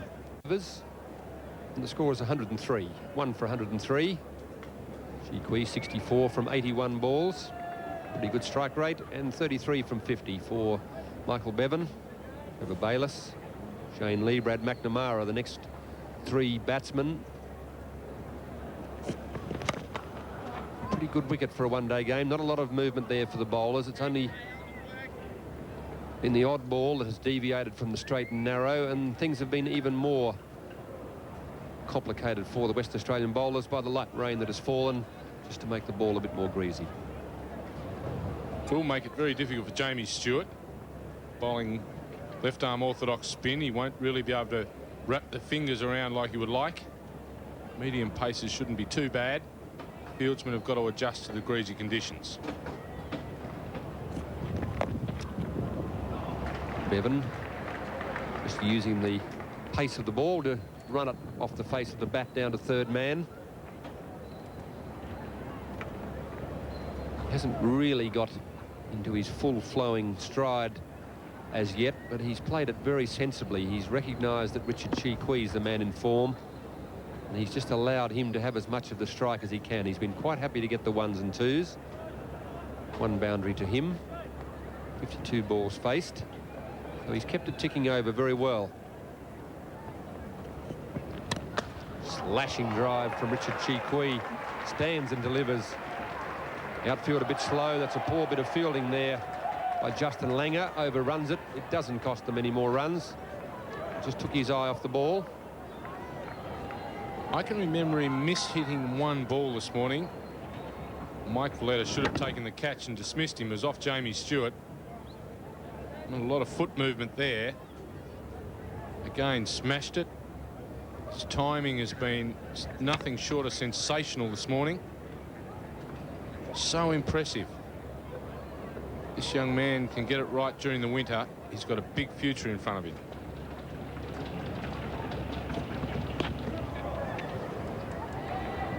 A little bit of pad in that. I don't think there was very much bat. Steve Randell. The only time Richard Cheekwee's been in trouble this morning was here. He got a little bit excited. He was scoring a lot of boundaries. Should have been a catch quite easily taken, especially a guy like Mike Valletta. Very athletic in the field, doesn't miss too much. Snatched at it, missed it altogether, didn't even get a glove on it. He would have been disappointed, so would have Jeff Marsh and all the Western Australians. That has been the only blemish on the record of Richard Cheekwee today.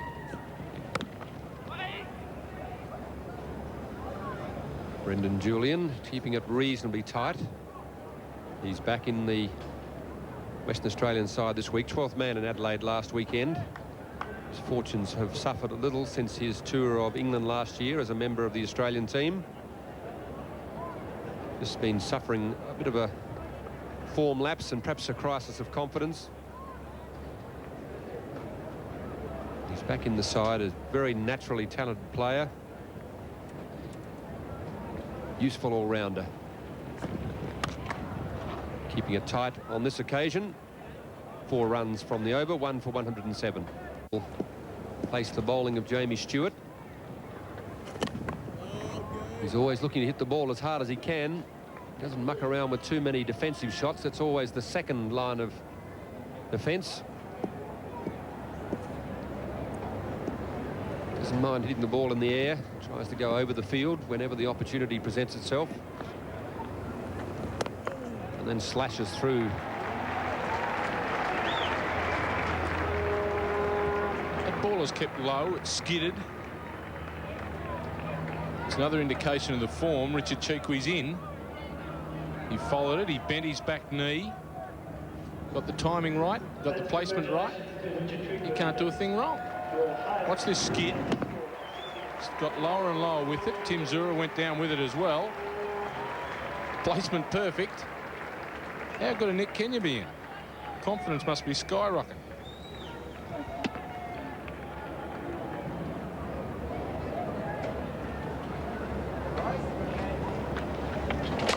That one's in the air as well. Michael Bevan deciding to get in on the act. This time it will be just the 1 run. So Richard Cheekwee has brought up his highest score in limited overs cricket. He's gone to 69. 66 against Western Australia earlier in the competition. .55 against South Australia a couple of weeks ago here at the Sydney Cricket Ground. He is in good form. A little bit ambitious there, but umpire Darryl Hare doesn't see any problem. Yes, we were talking about Brendan Julian before and the crisis of confidence that he suffered this summer following his tour of England last year. Richard Cheekwee's not suffering from any of that. His confidence is sky high at the moment. It's amazing the difference it can make. Just a state of mind. It's really more about attitude than anything else. It's the hardest thing to find when you haven't got any.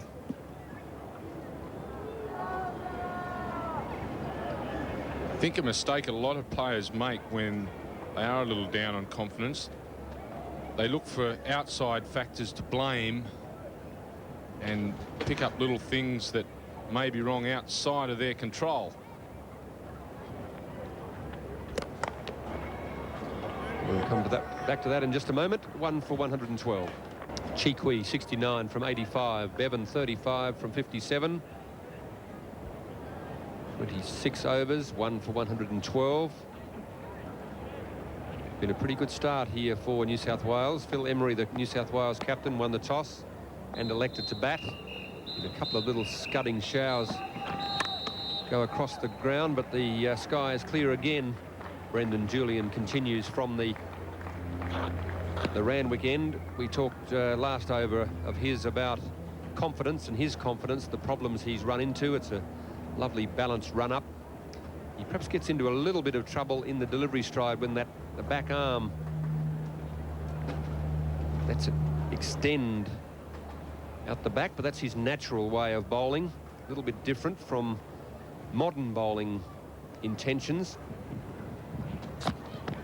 and techniques. You go back to fellas like Wes Hall and Alan Davidson, a fellow left-hander who had similar actions to Brendan Julian.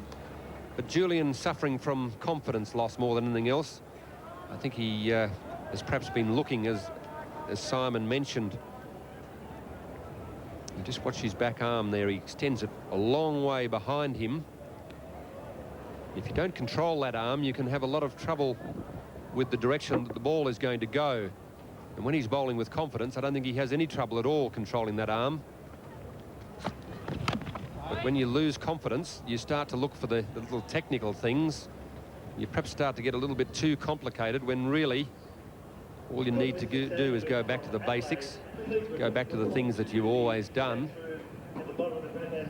and try and recreate a state of mind that suggests that you've been bowling well or batting well if it's a batsman. And give yourself a chance. It's when the anxiety gets to be overriding and you start not doing then the physical things that you used to do.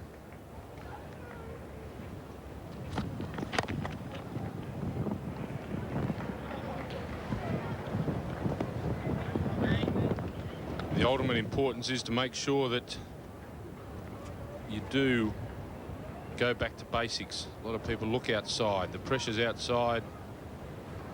Luck you didn't have. Oh, if I just had that little bit of luck, everything could be all right. Generally, it's a little problem with one of the basics. That's something I think a point that a lot of people miss. Just go back to basics. Create that state of mind, as Greg said. You'll be back in no time. Richard Cheekwee just works one away on the leg side. He's done it pretty well this morning. A good mixture of power and placement. Touch. You can see there he's worked the ball around both sides of the wicket for the ones and twos. A lot of power straight down the ground and through the offside. One big six over mid-on. 71 runs from 87 balls.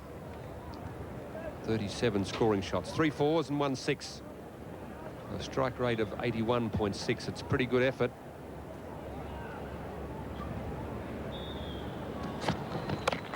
And again, a bit of confusion in the running between wickets. Bevan back safely, so 5 runs from that over, 1 for 117.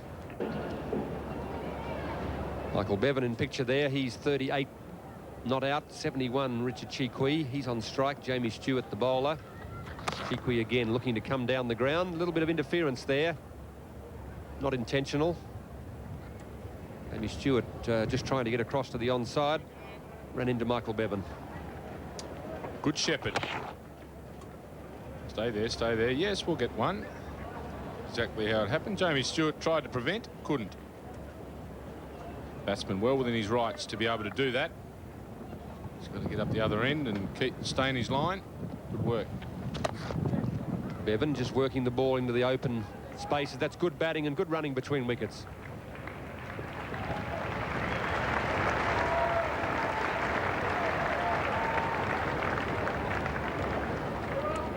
Good to see Michael Bevan play a shot like that. Shows he's getting more experience as time goes on. A better and better cricketer, and he's thinking more about his game. Placed that straight to the outfield, but at the right pace so they could run 2. This time a bit more power aiming down the ground, but this time they won't get 2. One run to the mid-on fielder. Yes, Michael Bevan, I think, is looking a better and better cricketer each season. He's learnt from his experiences of playing a lot of Shield cricket, a lot of limited over matches now, recognising the importance of being able to choose the pace at which you hit the ball. You don't just play at the one pace all the time. Richard Cheekwee just placing the ball on this occasion, not trying to hit the ball too hard. And that's a lot about the art of batting. You don't just stand there and hit the ball at the same pace all the time. It's changing the pace of the ball, working your hands to pick the gap, work the ball into the gaps. You don't just stand there and hit through the line. Richard Chee and Michael Bevan have done it very well. They're two very promising young cricketers, very exciting players. This time he looks for a bit more power. Can't quite get the placement right. The field pretty well set. Brendan Julian, a powerful arm. Gets it back to Tim Zura, the keeper. So nothing wrong with the extension on his arm here. It's a good flat throw. Timmy Zura had to move a little out of his ground. Just goes to show you don't take an extra one on that arm. Really tempting fate.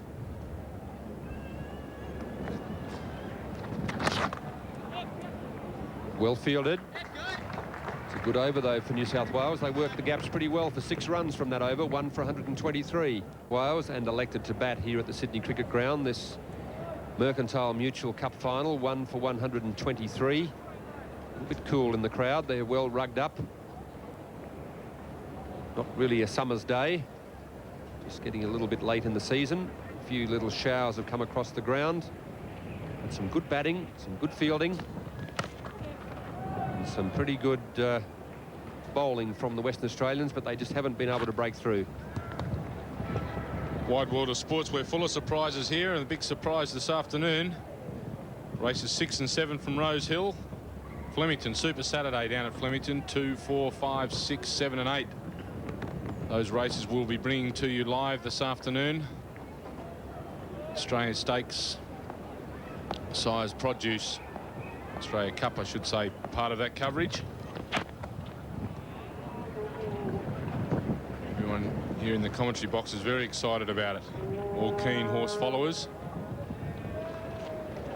There's been some negotiations this morning going on, Bill Laurie actually, to see if we can slip a pigeon race in there at some stage. We haven't been able to come to agreement. There might be a few more people interested in the races at the moment, but you never know. Pigeon racing just might take off at some stage and be able to be covered. One man in the commentary box will be very happy about that.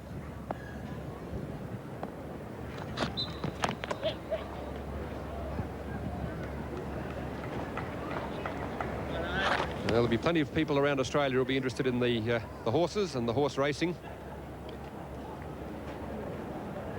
And plenty interested in the cricket. Not least of all in Western Australia. And the coverage of this Mercantile Mutual Cup final going live to Sydney all day. They'll get a chance to see how their beloved Blues get on.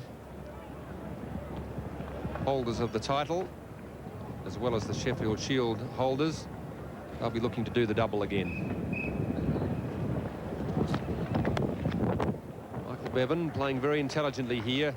You know, one-day cricket is not just about standing and delivering and slogging the ball and hitting the ball in the air. It's a lot about the art of cricket, of placing the ball, being able to judge at which pace you hit the ball, softness of hands, just gliding the ball into the openings and taking the singles. In these middle overs, there's a lot of gaps. There are a lot of gaps around the field. You can get 1 and 2 runs per ball without taking too many risks, and that's what limited over cricket is all about, is making sure you give yourself a good target for your bowlers to bowl at. It's not just about taking risks, hitting the ball hard all the time, trying to hit the ball in the air and just getting yourself into trouble. I think what we've seen over the last 15 years or so is a development of this form of cricket. And I think one of the beauties of this Mercantile Mutual Cup competition is it's giving the next generation of Australian international cricketers an opportunity to get a grounding at this level of cricket, as well as in the protracted game of 4- and 5-day cricket. And the requirements of cricketers are just the same in the limited form of cricket as they are in the protracted form. 1 for 127. There's gone here at the Sydney Cricket Ground in this Mercantile Mutual Cup final. New South Wales batting, 1 for 127. Martin Hayward, the unlucky man out, run out backing up.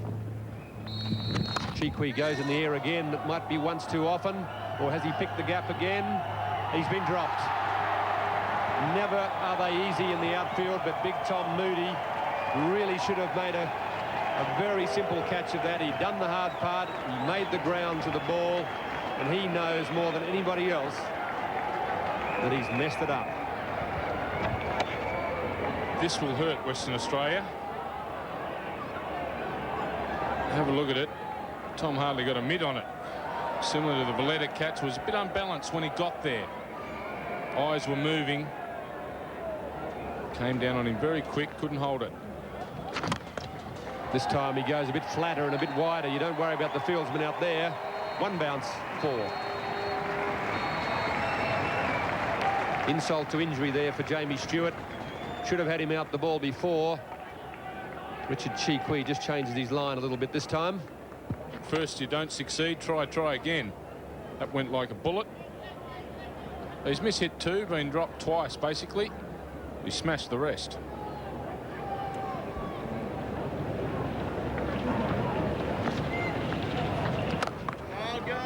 Richard Chee a little bit lucky to still be there. Tom Moody, a very good outfielder. They're not easy. Let's be fair. The ball's travelled the best part of 100 yards. It's come down from a long way. Mind you, Tom Moody's a lot closer to it than most. And Tom got to the ball, got 2 hands to it, and really a player of his experience and ability would expect to catch those 9 times out of 10. Well, there's number 10 for you.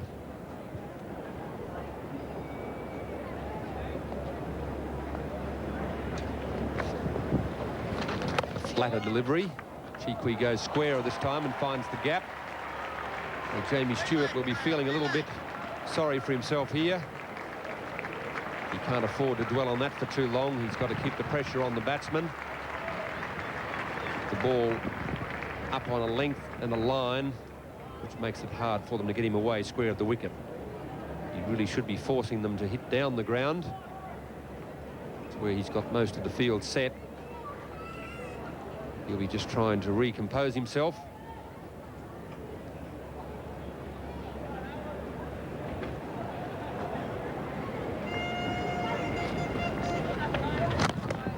Mixed fortunes there for Jamie Stewart. Should have been a wicket. In the end, 9 runs from the over. 1 for 136. Having won the toss this morning, 1 for 136. We're seeing a change in bowling now in the middle, and we've got a change in the commentary position at Kerry O'Keefe with Bill Laurie. Thank you, Greg Chappell. Tom Moody taking up the attack. A record 2nd wicket partnership by Chee and Bevan as Moody comes back into the attack. The previous best was 120 unbroken between Smith and Wellham for New South Wales against Tasmania in 1988-89. So Chee and Michael Bevan putting New South Wales into a very good position here in the final. Tom Moody with his experience, 2 overs for 14, coming back into the attack from the Randwick end. Angel a good spell, Atkinson reasonably tidy. Julian fought back well, 10 overs, no maiden, none for 42, and Stewart 7 overs, no wicket for 38.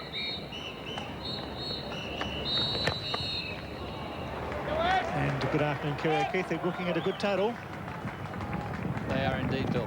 And perhaps Jeff Marsh has the query whether he should bring back his 2 tightest bowlers throughout the competition. Joe Angel, tightest in 4 of their preliminary matches, and Mark Atkinson. He's got to go with Moody and probably complete Stewart. But this partnership has really blossomed.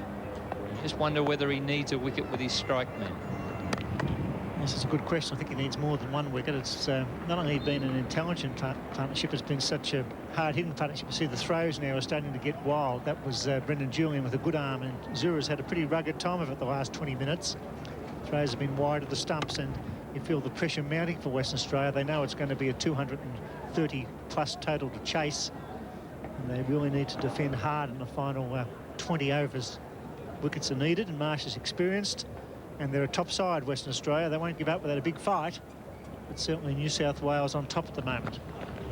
And full credit to Michael Bevan. He's played second fiddle here. 44 of only 69 balls faced. Hasn't hit a boundary yet. In fact, he's hit 1. A strike rate of 63.8.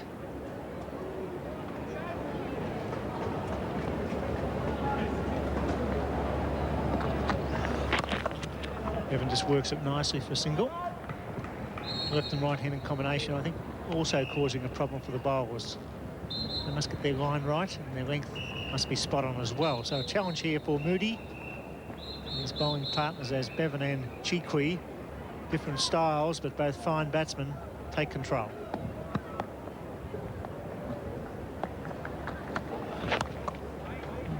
Chikwi on 87 has a chance of making his first 100, and I think Bevan's been good. He's been going down the pitch during the break of overs, and particularly when he was dropped by Moody. Take your time, find the gaps.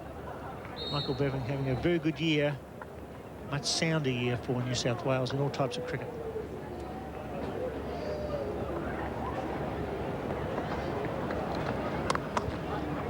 Four runs off the over. It's 1 for 140. Card for New South Wales, 31 overs bowled, 1 for 140. Jamie Stewart, the bowl left arm over the wicket to Michael Bevan.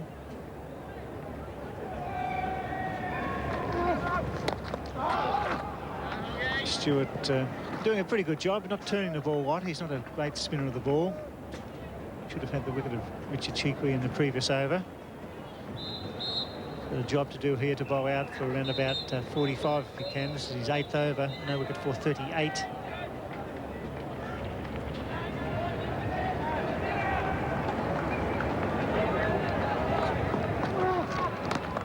Let's shift down to long one for single. I guess if you're Martin Hayward in the dressing room, you're a little bit disappointed with the situation today. He was run out in an unusual fashion.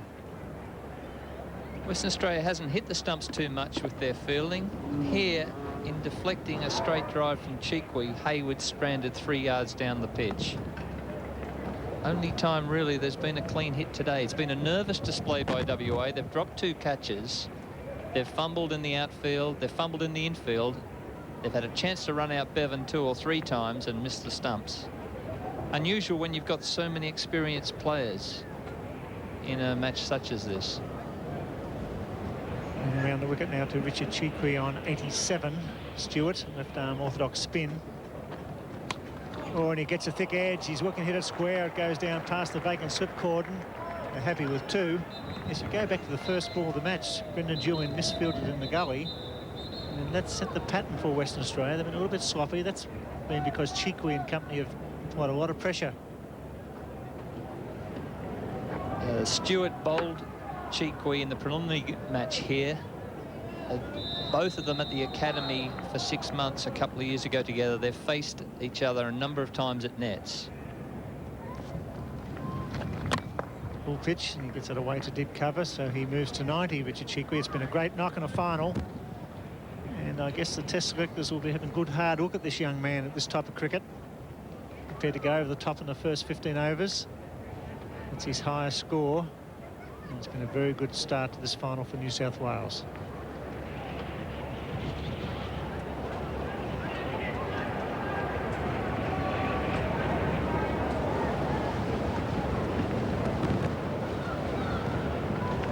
Full pitch, and he finds a gap.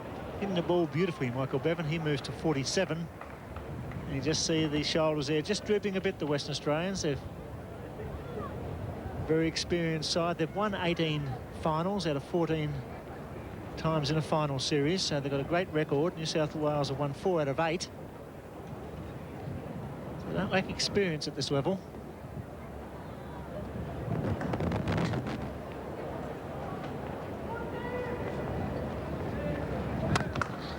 Rash, just the single. 6 runs off the over. It's 146 for 1. Dry in a batsman's paradise. 1 for 146. New South Wales winning the toss. To Emery and batting.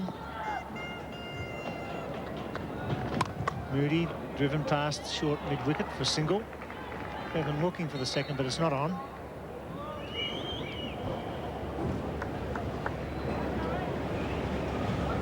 This may be Marsh will introduce Joe Angel. Jeff Marsh knows he needs a wicket now. Good batting lineup for New South Wales. Bayliss, Lee, McNamara, Maxwell, Emery, all very capable with the bat. Bayliss hasn't played a Sheffield Shield match this summer, and Lee's averaging under 10 in first-class cricket, and they're the 4 and 5. Marsh wants to get them. He can't. It's a single out to Whitey Smith on position. Moody's a very experienced campaigner. He doesn't bowl many half volleys. Just bowls short of a good length, trying to get the leg cutter working. Coolly stay. Still got the sweater on. Very good one-day cricketer, Tom Moody. This time he beats the man at finally inside the circle. Chi Kui playing a very sensible and exciting knock here. He moves to 94. He's the type of guy that might whack it for 6 as well. 6 and 4 boundaries on a slow outfield. It's well bowled.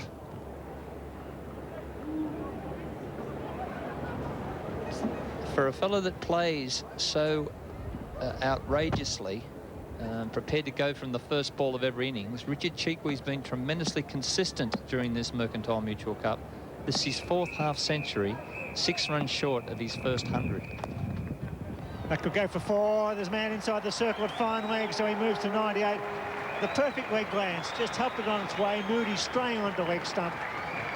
And this crowd giving him a wonderful ovation here as he moves to 98. They're aware that this could be his first 100, and it will be a great one. That's the danger if you bring the fine leg up inside the circle. A player like Chikwi that knows the line on this pitch so well, knew it was spearing down, just helped it on its way, beat the short man easily, and it ran away. This time he should get it. It's into the gap. If he runs hard, he'll bring up the 100 for Richard Chikwi. That's a tremendous knock. He punches the air, and rightly so. Richard Chikwi getting a magnificent ovation.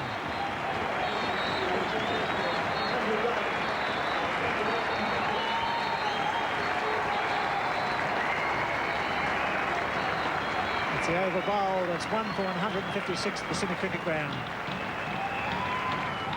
Look. Chikwi, 100 off 110 balls faced. Bevan on 48 off 74 take control of the Mercantile Mutual Cup final. 156 for 1 after 33. And it was a magnificent ovation from this British crowd here. Today's match is televised live in Sydney. It's a cold day. They're giving him a magnificent ovation, and rightly so. Richard Chikwi primarily is a blue. He loves playing for New South Wales. Of Chinese extraction, plenty of his race here today. Much favoured of the New South Wales cricketers by the younger people. Much admired by a number of people throughout New South Wales for the fact he's got there and done so well. This time he glides it away again. And you get the feeling now that if you're looking at that Mercantile Mutual sign, he's in that type of mood, isn't he? He's in a magnificent 6 straight. And the sign today, straight down the ground on the side screen there, being moved. Those signs are worth $170,000 today if hitting on the full. And he's the type of guy that might pull it off. 101 off 111, 5 4s and 1 6, strike rate of 91. Superb stuff. Bevan on 49 has not done anything wrong today. He's taken a lot of singles, only the 1-4.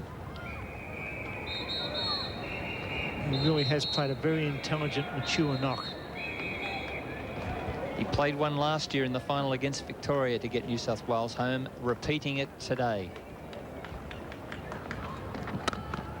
Brings up his 50. A wonderful partnership. They've taken the score from 13 to 1 for 159. And good time as well.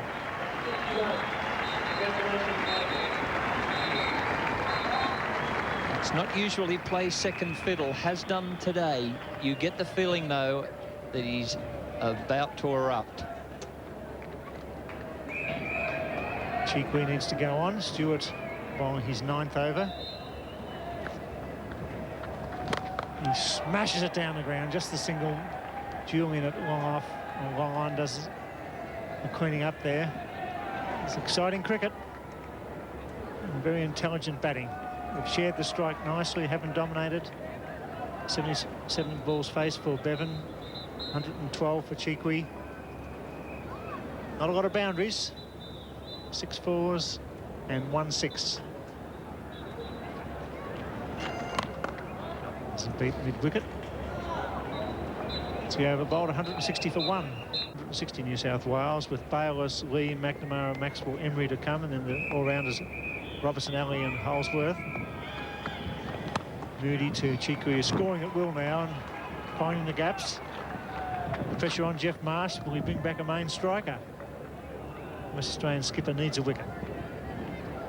Years of experience, Marsh. He's a very intelligent cricketer. He's under pressure at the moment.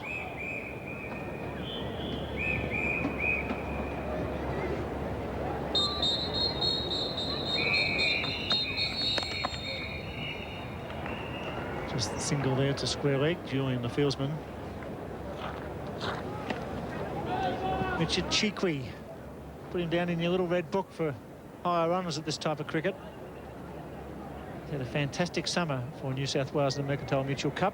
That's his wagon wheel there. 5 fours and 1 magnificent 6 down long on off Tom Moody's first ball.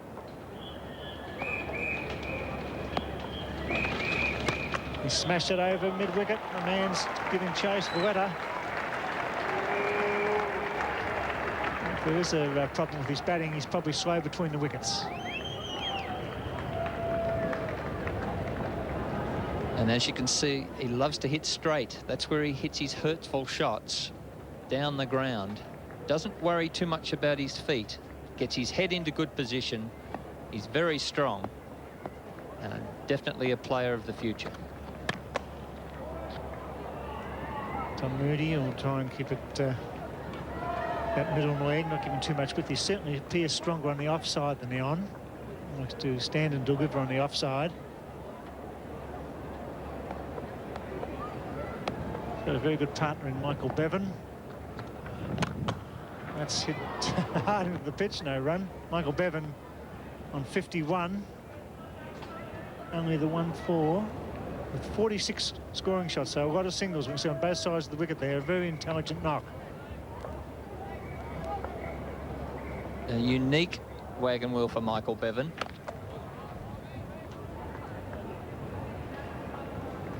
And New South Wales 1 for 164. To bowl his 10th and final over. 9 overs, no maiden, no wicket for 48.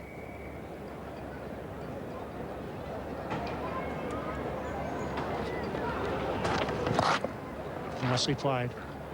Using his feet, beaten in flight, but still works it away for a single.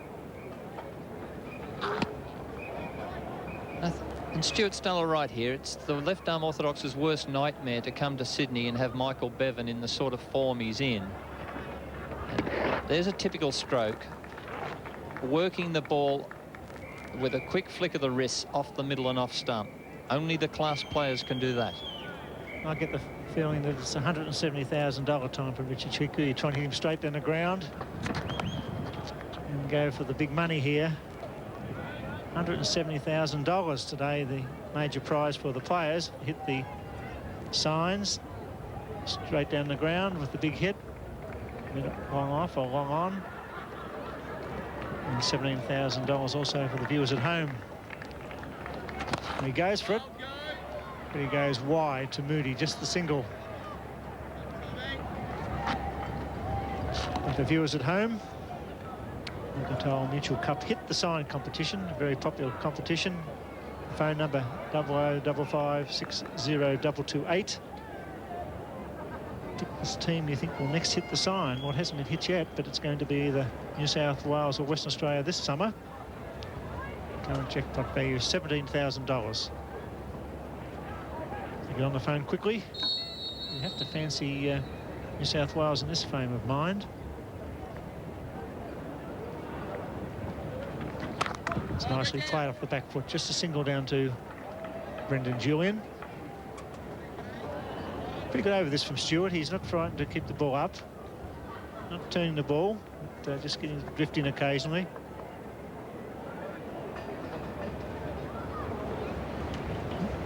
Come on to bowl. Both batsmen were well set.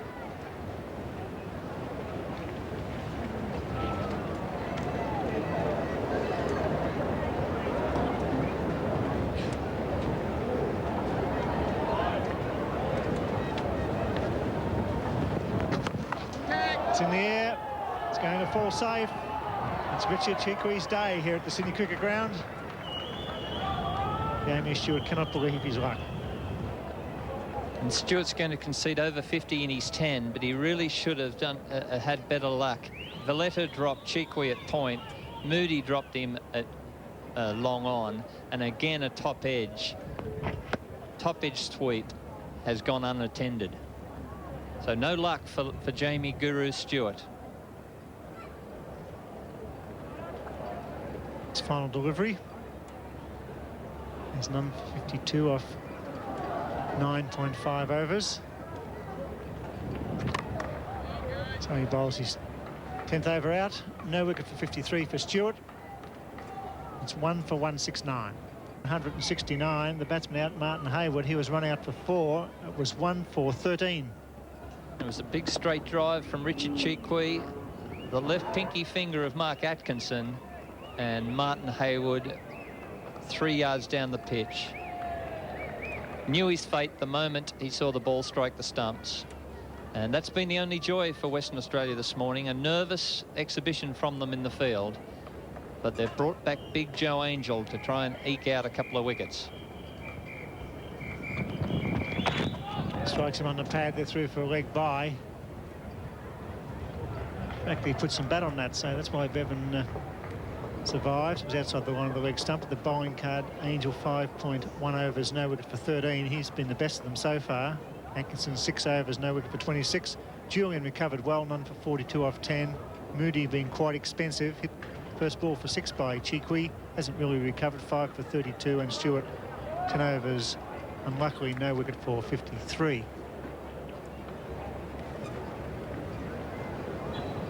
Joe Angel's had an outstanding Mercantile Mutual Cup. Tightest in 4 of their preliminary games. He's got wickets. He's got Shield wickets around 25. Hasn't played a test in the last few months, but really has had a good summer. Chikwi whacks him off the back foot to point, just a single. New South Wales would like this pair to bat through. If they do that, they're looking at somewhere around about 270, 280. You lose 2 or 3 quick wickets, get a new batsman to the crease, the run rate can drop. What a wonderful partnership. Left and right-handed combination of Bevan and Chikwi. 158 runs in 185 minutes. 185 balls, in fact. It's a great strike rate.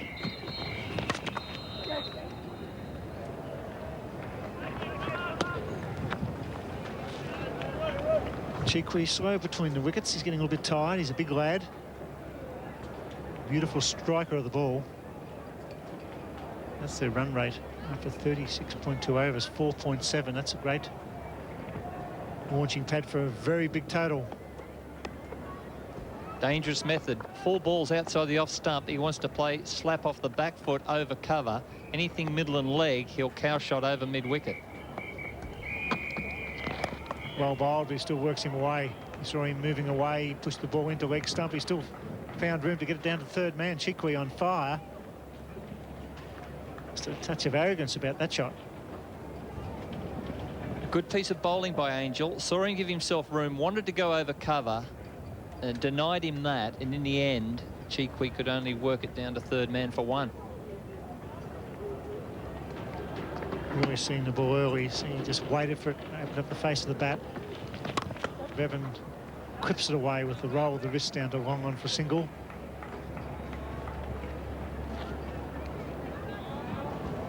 Be interesting when Bevan decides that it's boundary time.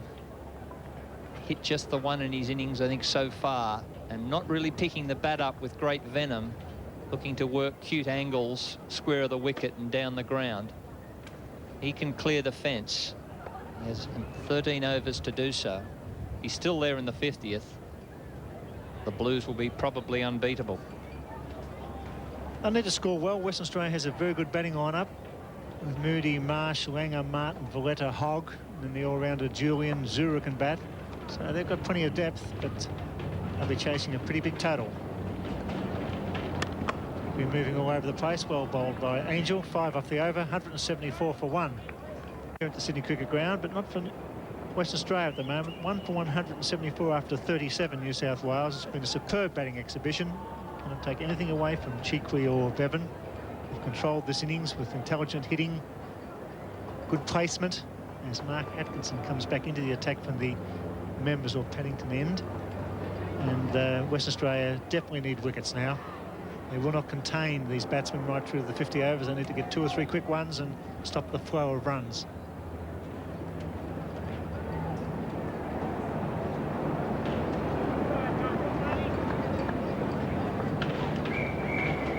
Bevan on 57. As we mentioned earlier, it's a big race day around Australia today, and Wide World of Sports will be covering races in Sydney and Melbourne. Races 6 and 7 at Rosehill, races 2, 4, 5, 6, 7 and 8 at Flemington. Australia Cup Day in Melbourne.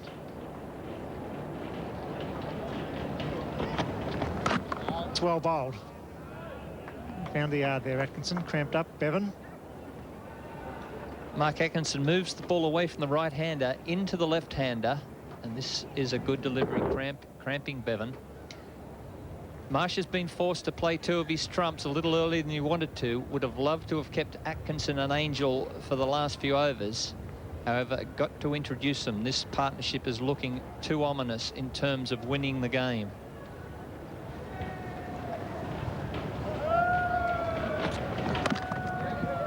It's good running. Jeff Marsh has got years of experience. They've won 8 titles, Western Australia, 14 times at the crease. Mercantile mutual type competitions. That's the situation. Angel can bowl 4 more. Atkinson 6.3 overs, none for 27. Julian's bowled out, as is Stewart. He could bowl Damien Martin. Just to change your tempo, maybe the ball not coming onto the bat. Sometimes when the quicker bowlers are on, when you're in form, it's much easier. He hasn't got enough men. He only got 11, unfortunately.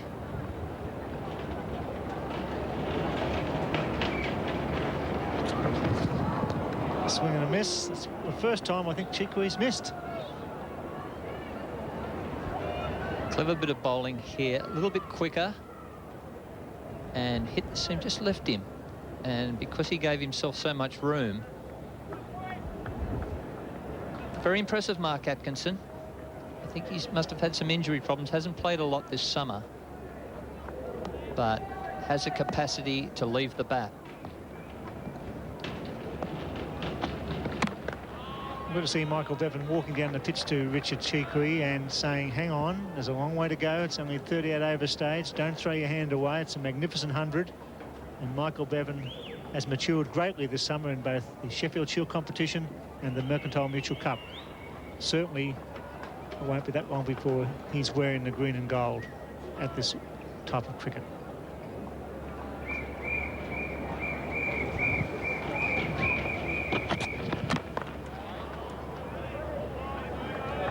That's the over bowled. It's 1 for 175. We're now across to Flemington for a preview of today's races with Ken Callender.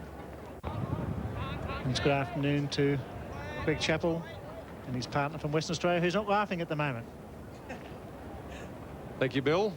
No, Bruce Yardley. A bit hard to catch Bruce without a smile on his face, but at the moment I think he sees New South Wales in the box seat.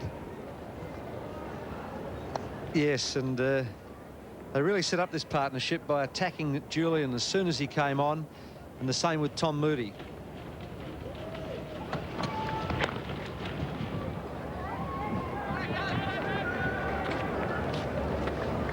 Yes, they'd been bogged down to about 2 and over, and as soon as Brendan Julian came on, it was as if they had this plan in mind where they would attack him. They felt that he's probably been a little out of sorts, maybe just a little down in confidence, and 11 off his first over. And then Tom Moody, who's been probably one of our best bowlers in one-day cricket for many years, rolled his arm over for his first ball, would normally be treated with respect, and went straight over mid-on for 6. And that's where they started, and they haven't stopped. Joe Angel continues. He's bowling from the Randwick end. He bowled a good spell there at the start of the innings. Opened the bowling from that end. Kept it very tight as far as his line and length was concerned. New South Wales found it hard to get the run rate going, but they've got it up to 4.59 at the moment. Looking to lift that a bit further. Bevan's taking some risks now. Not quite the shot he was looking for, but he'll take the runs wherever they come from. Yes, Jeff Marsh had to bring his two best bowlers on. Two best bowlers today, that is. In Joe Angel, and return them earlier than he wanted. Mark Atkinson was the other. Just try and knock one of these guys over. They have decided to go for it, these two. Bevan has just been picking them off at will, starting to swing the bat. They need to get one of these two out. That's in the air as well. Again, he's picked the gap. His placement has been pretty good. He hits the ball pretty hard, Richard Cheekwee, but he doesn't miss-hit it very often. He gives it the full flow of the bat. He's just starting to struggle a bit with the running between wickets, and one short has been signalled by umpire Darrell Hare as we watch the replay. Yes, he's picked the gaps magnificently. He couldn't have dissected that gap any better. Over mid-wicket, there's no one there, so that's where he hit it. He's been doing it all day. Magnificent play. He has so much time because he has this wonderful high backlift.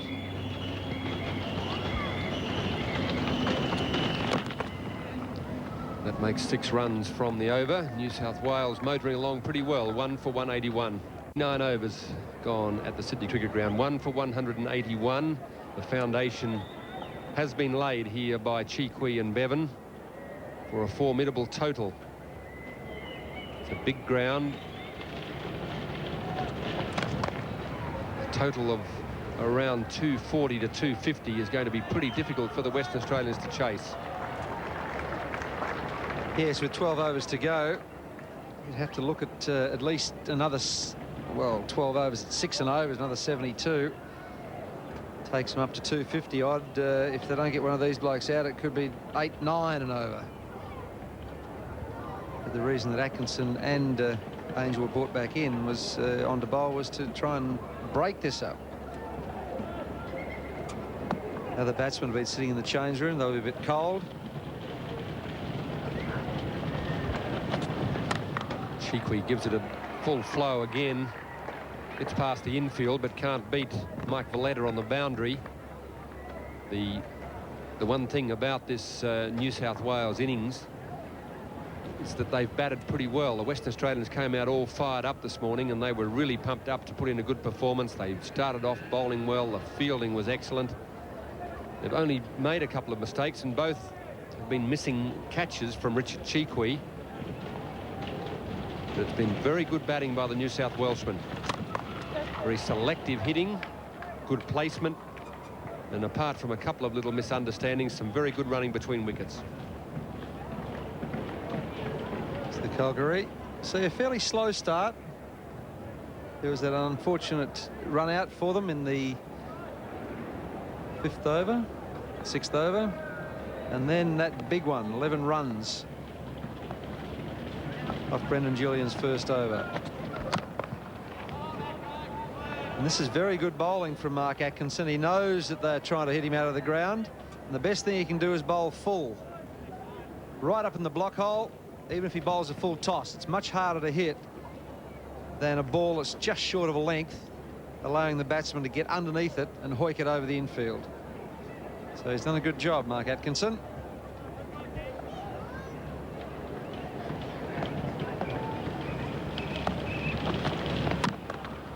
Again, full and straight. That's what you need to do at this stage of the innings, particularly when you've got a batsman, or in this case 2 batsmen, who are intent on hitting the ball as hard and as far as they can. You must not give them too much room to work with, and that includes length. If you bowl the ball too short, then the batsmen can make room for themselves. But if you pitch it up in line with the stumps, then the batsmen are restricted. They must hit the ball pretty well straight down the ground, or else take enormous risks. This one's into the gap, and they'll make it at least 2 more. Mike Valletta hasn't got a particularly strong arm, so he passes it over to Brendan Julian, who has, but they still managed to get 3 runs. 7 runs from that over. A good one for New South Wales, 1 for 188. A fairly interested spectator. There's an underneath edge, but doesn't carry through. One thing Richard Chikwi has done for cricket in this country, he's interested quite a few of his family and probably a few other members of the Asian community to come out and have a look at our national summer sport, and that can't do any harm either.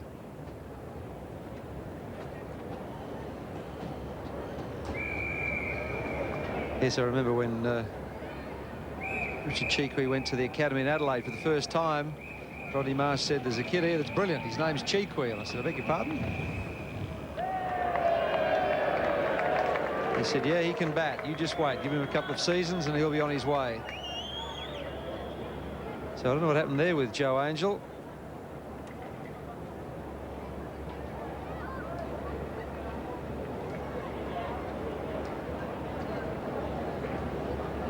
He didn't want to let it go anyway. It must have slipped in his fingers.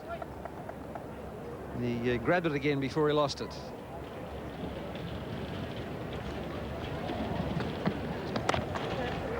Good running. It's been a hallmark of this partnership. They've had a couple of stop-start affairs, and 1 or 2 of them could have led to Michael Bevan in particular being run out. But there's only been the 1 wicket fall so far in the innings, and that in fact was a run out, but that was just misfortune for Martin Hayward. Backing up too far, Mark Atkinson got a touch on the ball straight back from Richard Chikwi. Apart from a couple of other opportunities where catches should have been taken, the Western Australians haven't had much joy. That's a fairly good shot for no run. He's whipped that one away from off stump. It would have raced through mid-wicket had he picked the gap. There's a lot of talent in that shot. It's pretty well fielded too by Damien Martin. That has gone like a rocket. Must be like being down the other end of a rifle range out there at the moment. And like tracer bullets. Now, will Jeff Marsh hold Joe Angel and Mark Atkinson back for the last 4 overs of the innings? Chikwi slashing through the offside, again making room for himself. It's amazing how often he hits the ball in the middle of the bat, even on an occasion like that where he's trying to make room for himself. I think the only other player that I've seen it who does it so often with so much success is Dean Jones.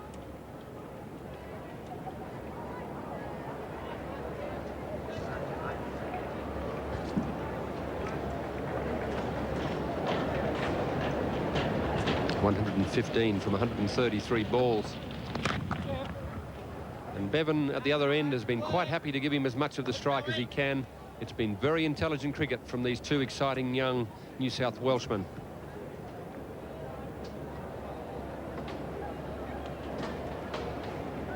Yes, Jamie Stewart was unlucky. Had him drop twice. I'm just wondering if that's Mr. Chikwi.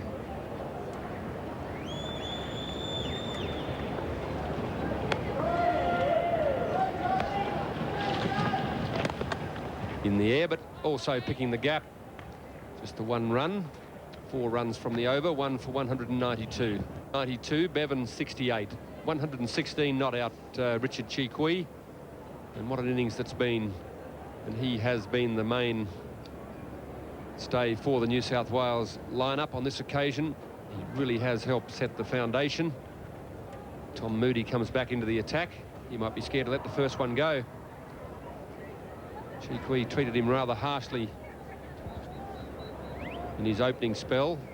5 overs for 32.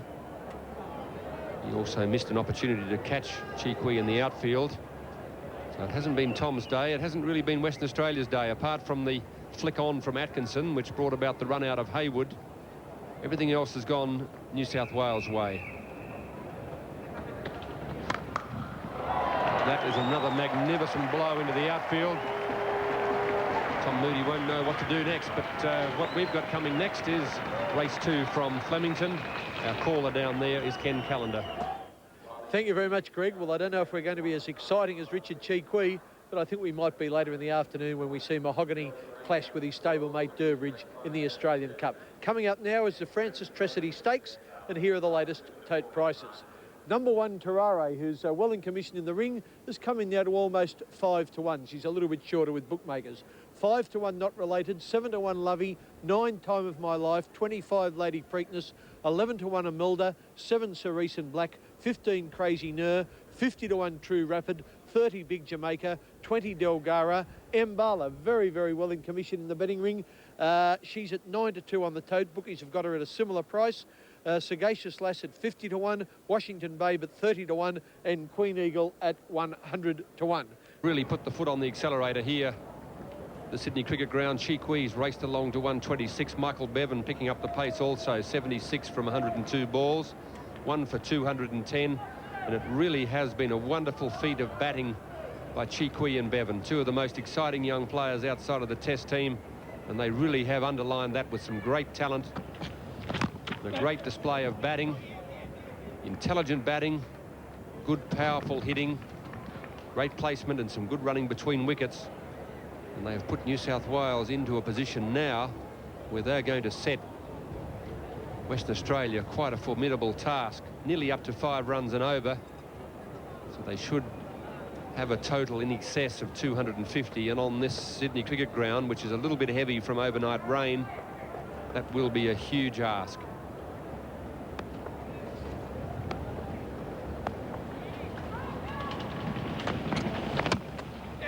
Some good bowling there by Joe Angel. Jeff Marsh has decided to keep him going. Probably a wise choice, because anyone who bowls poorly in this situation is really going to go for a ride. As it is, Joe Angel's copped a little bit of punishment, but I think less than someone who'd bowled less well than he has. It's been a good performance by the big fella under a fair bit of pressure. Yes, well, he's probably thinking, Jeff Marsh, that it's 5 and over at the moment that West Australia will have to get. If it was 6.5 to 7, he'd be very, very worried. And that's not much of a shot, and that's one of the few poor shots that's been played so far in the innings. A bit of a waft from Michael Bevan. Wasn't quite sure what he had in mind. It's a catch taken by Damien Martin. Probably not one of the more difficult catches he's had to take, but it brings to end a magnificent cameo innings from Michael Bevan. Bit of a slashing shot, not quite sure which direction he was going, and it finished up in the hands of Damien Martin. So Michael Bevan's very intelligent innings has come to an end. He's caught by Martin for 77. New South Wales in the 43rd over, 2 for 212. Is the new batsman, a right-hander, 31 years of age. He's played 29, or this is his 29th limited over match for New South Wales. A score of 92. Hasn't been in the greatest of form of late, but he comes in these late stages as Damien Martin comes in to the bowling crease for Western Australia with the New South Welshman 2 for 213, and Trevor Bayliss comes out there to replace Michael Bevan. Yes, he's bowled well, Joe Angel, and he kept the ball full here. It was a full toss, in fact. We've been saying all day that when they're slogging you, you've got to keep the ball full. You're better off bowling a full toss than a half volley. And Damien Martin accepted that quite gleefully, which has got him a bowl also. And he loves having a bowl too. Nothing seems to worry this young bloke. So he will really enjoy the challenge here. Almost like the school days. Bruce, take a catch. You used to get a bat in those days, but now you get a bowl. Well, that's the way we used to play it. Western Australia have got a pretty good batting lineup. He's one guy who could make a quick 150 if he got going on this pitch. They'll need someone to get some runs because New South Wales are getting plenty of them. Joe Angel doesn't need to chase. He's had plenty to do already. The big fella can't quite stop it from reaching the boundary. Yes, you can't expect Big Joe to pull out the big hook slide. But it was a very poor delivery. Admittedly, he's a part-time bowler, Damien Martin, but a full toss down leg side when your fine leg has been brought up inside the circle to give yourself some cover down the ground. That's a shocker. Deserved to go for 4. Bayliss deciding to get into the act straight away. There's not much time for him to have a good look. He needs to keep it ticking over, but also he needs to give Richard Chee as much of the strike as he can. With a Dirk Wellham lookalike these days, Trevor Bayliss with the glasses on. A very experienced player and a good performer for New South Wales over the years. Good running.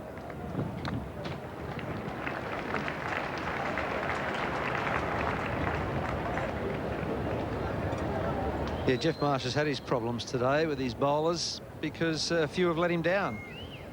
The line and length, it's pretty hard to set a field when your bowlers can't bowl to it. It's a captain's nightmare. Well, he's got away with the full toss on this occasion. But 7 runs coming from the over. A better one for New South Wales and Western Australia. 2 for 219.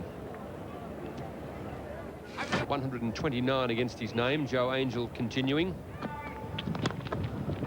Again, a whip away on the leg side. It's a mark of how well the New South Wales batsmen have played, particularly Chee and Bevan in this innings.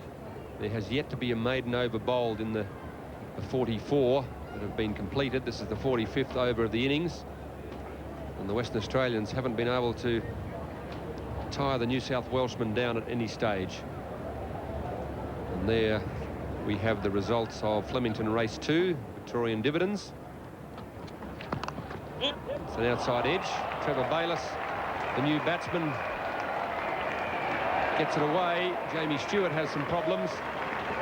Can't prevent the ball going into the boundary. He's taken a risk there, hasn't he, Jamie Stewart? He had a go at that, I think, behind the side screen. But I'm not sure whether this was an intentional shot or not. Just opened the face. I think he tried to get it down there, but got it farther than he expected. You've got to be careful what you're doing here. Oh? He might have to bat today. He very nearly got it.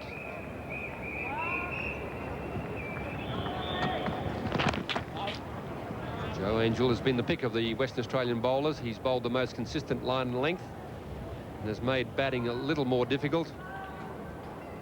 Although Richard Chee hasn't looked to be in too many problems throughout the day. Well, when I saw this pitch before play today, I thought that someone would have to get 260, 270 to win the match. It's a magnificent batting pitch.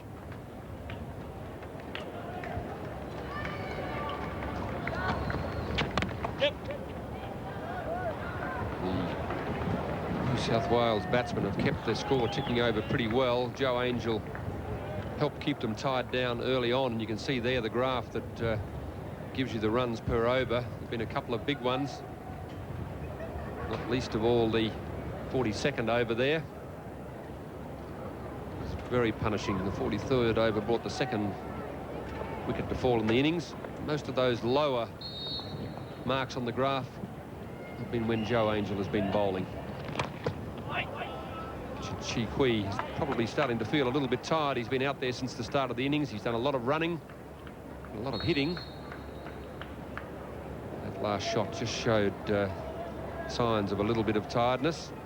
130 with 8 boundaries and 1-6, 8 fours that is, and 1-6 from 144 balls, a strike rate of 90.3, and you can't ask for much better than that. Been one of the highlights of the summer. And despite the fact that Joe Angel bowled a good over, 7 runs came from it, 2 for 226. 45 overs completed.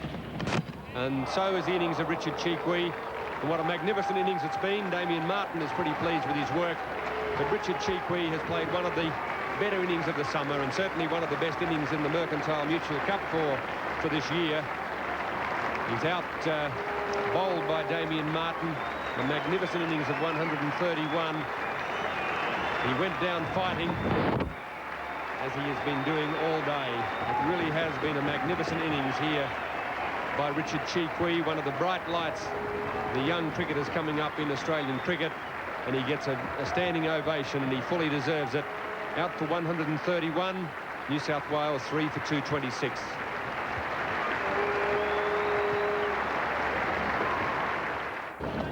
Shane Lee is the new batsman replacing Richard Chee. And the new commentators in position are Simon O'Donnell and Bill Laurie. Thank you, Greg Chappell. The end of a magnificent innings there. Damien Martin, the bowler, with the full pitch. Lee immediately off the mark, and 2 valuable wickets there for Western Australia. This is the 46th over, so around about 250 might be the target, and that's not impossible.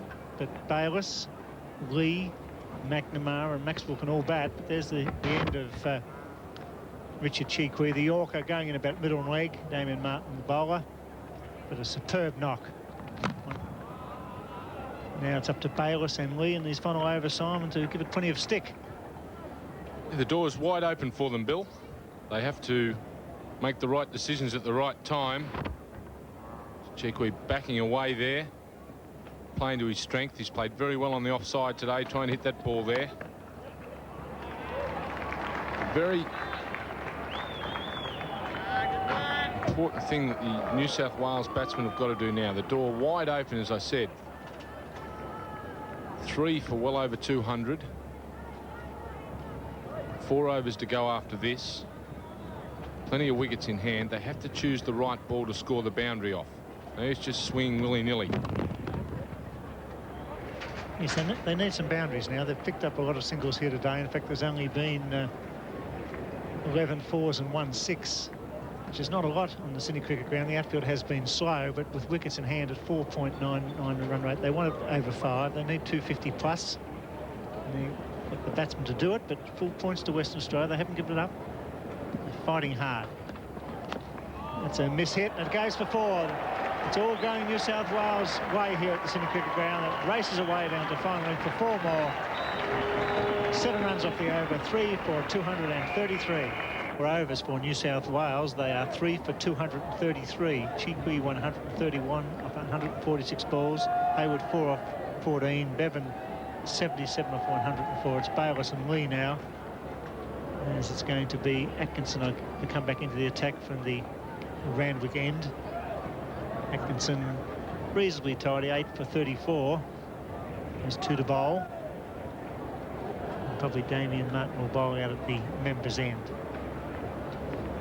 He'll be looking forward to bowl a lot more now that Richard Chikwi and Michael Bevan have departed. Chikwi and Bevan took a bit of stick to Mark Atkinson earlier. 8 overs for 34.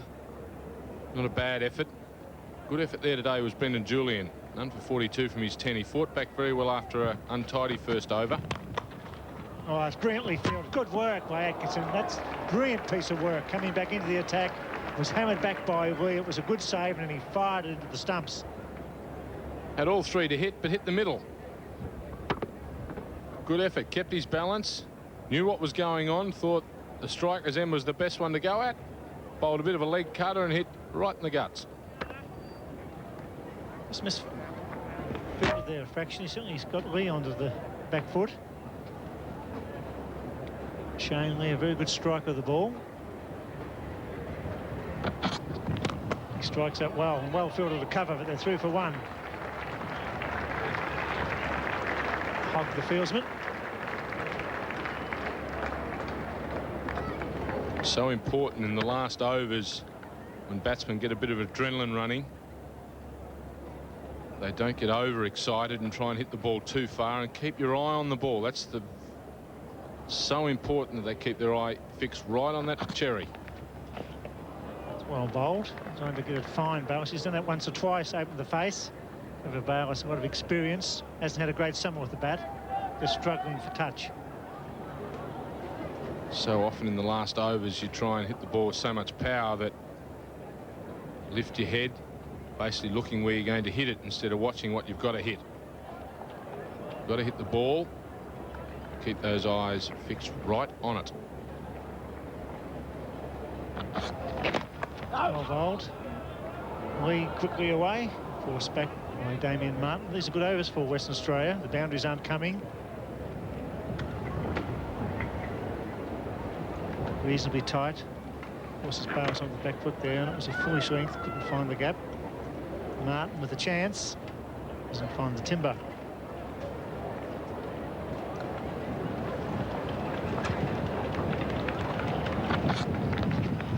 It's badly played, just opening the face, not really putting bat on ball. little bit of outswing tail here from Markets. Look at that go, just late. Just enough to beat the outside edge of Trevor Bayliss, who'd be well advised to play more in front of the wicket. Play with the full face of the bat, so he gives himself a chance of placement in front of the wicket. That's a lot easier than trying to run the ball down to third man and fine leg.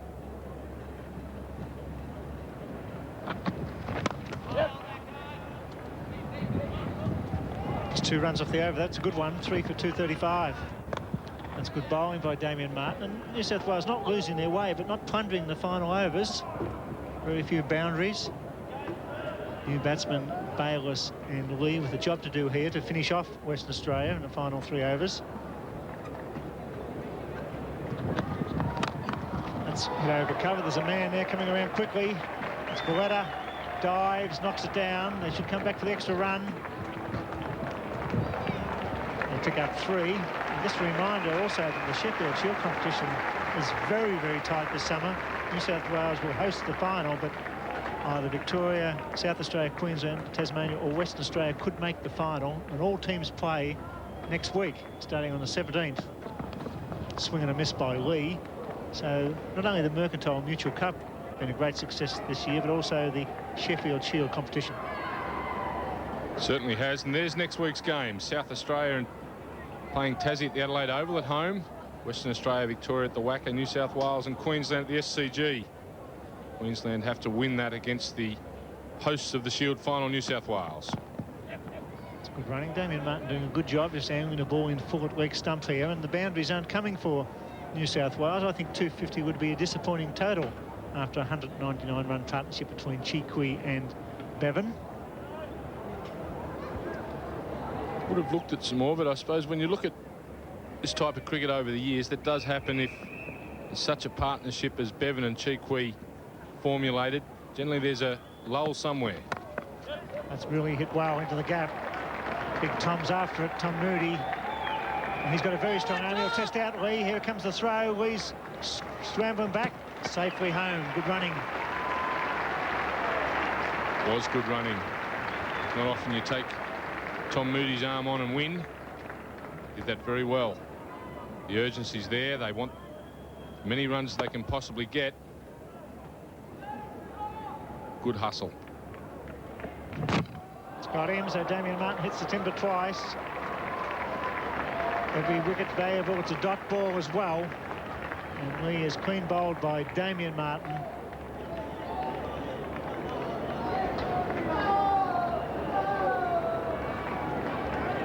This spell of bowling will give Brad McNamara a bit of heart as well.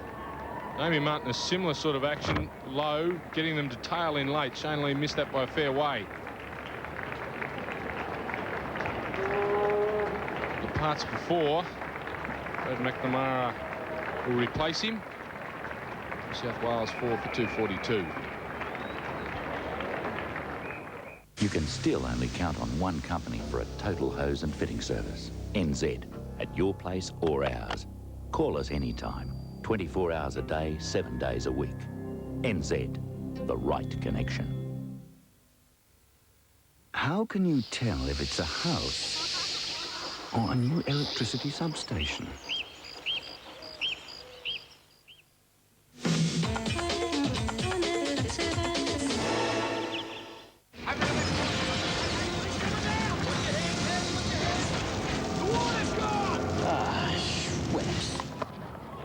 Goes for that and gets it off the middle of the bat. That's 4.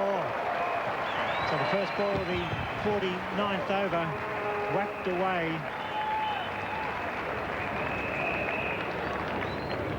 It's a good shot by Bayliss. He really got some meat onto that one. Helped it on its way into the gap down to backward point for 4. So they're looking for boundaries in his final 2 overs. New batsman Neil Maxwell. Brad McNamara would come in next. He will take heart from Damien Martin succeeding here in the last. Very similar bowlers. That's good running. Well, Damien Martin's done the job. He was brought on late because Tom Moody was so expensive. He's picked up 2 wickets. Not an easy guy to get away because he skids. There's no bounce to hit with. Skids off the wicket, doesn't get a lot of lift. trying to hit him down the ground, that becomes very difficult. And you can see Shane Lee here trying to hit him over square leg. Kept it along the ground back past Damien Martin, would have had far greater success rate than what he did just then. Neil Maxwell quickly away, and he's quick between the wickets as well. He'll take on the fieldsman. The throwing has been just a trifle sloppy here today. Even Brendan Julian with a good arm spin wide of the stumps. The pressure on West Australia in the final overs. Maxwell, 26 years of age. Good career strike rate there. 87 bats in the tail, an average of 14. He'll run like crazy, and he can hit the ball quite hard.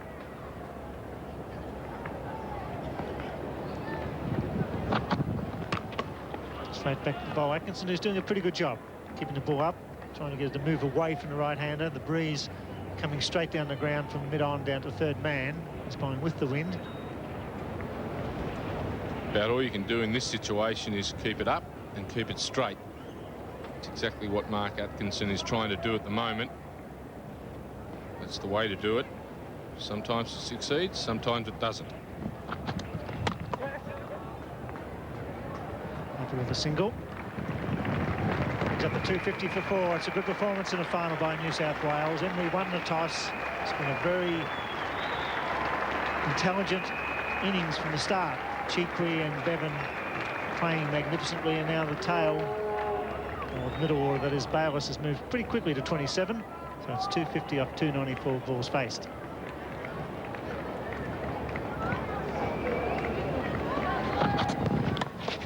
Hit that, it's through the field, a missed field. That's 4 more. Valuable run, Skipper Marsh letting it go through the hands. 12 off the over, it's 4 for 254. Wales 4 for 254 after 49. Maxwell charges, gets some bat to it, they're through for a single.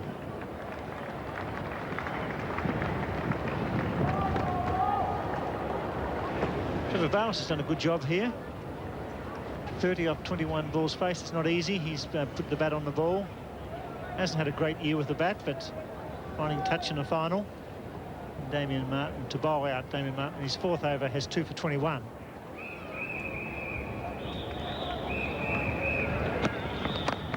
That's hit hard and long. They're coming around. They're getting around towards the side screen. 4 it is. Not far. That was about a metre from 170,000 big ones. Just need a bit of east-west and you had it. Struck it beautifully. That's the way you've got to play against Damien Martin. You've got to hit him straight back down the ground, not across the line. Not far away at all. Mercantile Mutual manager went pale then. It was a beautiful hit by Trevor Bayliss. He hit it straight, he hit it high. And there it goes, and they're all looking at the sign there, and it crashes into the side screen. Well, how unlucky can you be?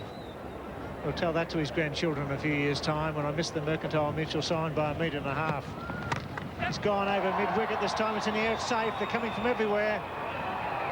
2 more runs. It's all happening here at the Sydney Cricket Ground. It's all going the way of New South Wales.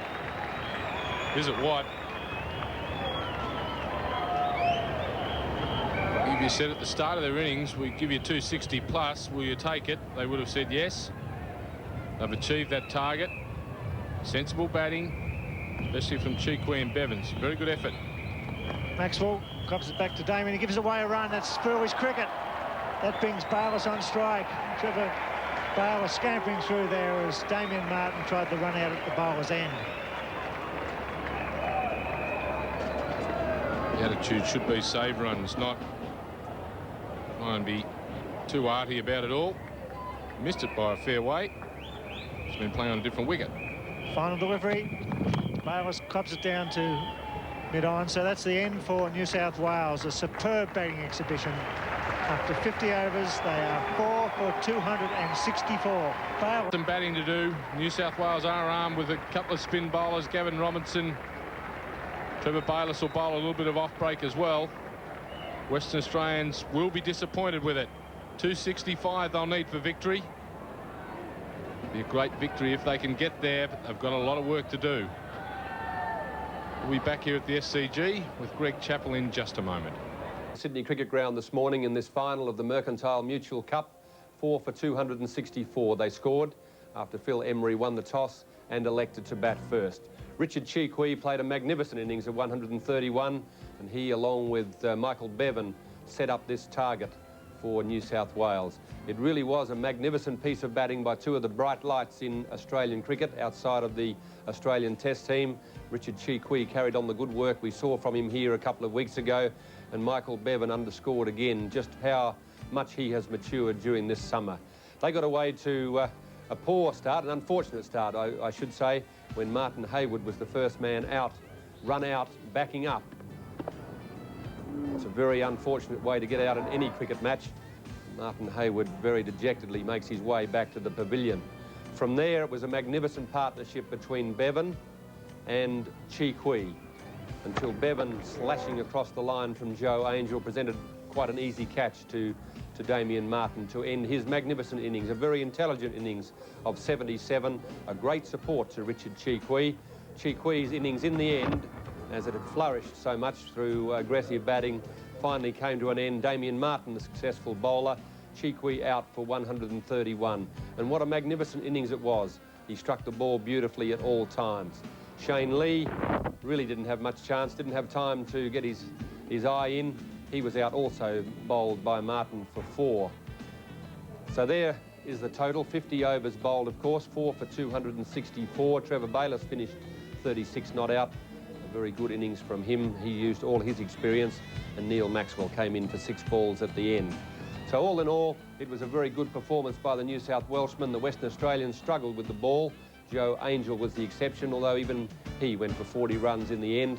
He was the best of the Western Australian bowlers. Atkinson bowled pretty well. Brendan Julian got away to a bad start, 11 from his first over, but fought back pretty well. Tom Moody got an absolute mauling from Richard Chee the start of both of his spells, and only finished up bowling 6 overs. Jamie Stewart did a pretty good job, should have had Chee out, and Damien Martin came in for the figures at the end and did a pretty good job when his captain asked him to bowl the last 4 overs. So the final of this is being played. We've got the Sheffield Shield season coming to a climax as well, and there's the points table. New South Wales heading that table. They are assured of hosting the final here at the Sydney Cricket Ground.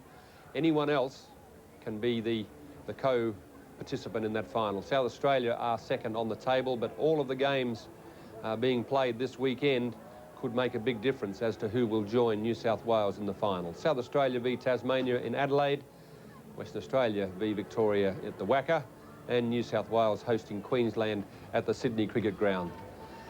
So we've got plenty of sport on Channel 9, Wide World of Sports. We'll be going to live racing coverage this afternoon from Rose Hill, where we'll be seeing races 6 and 7.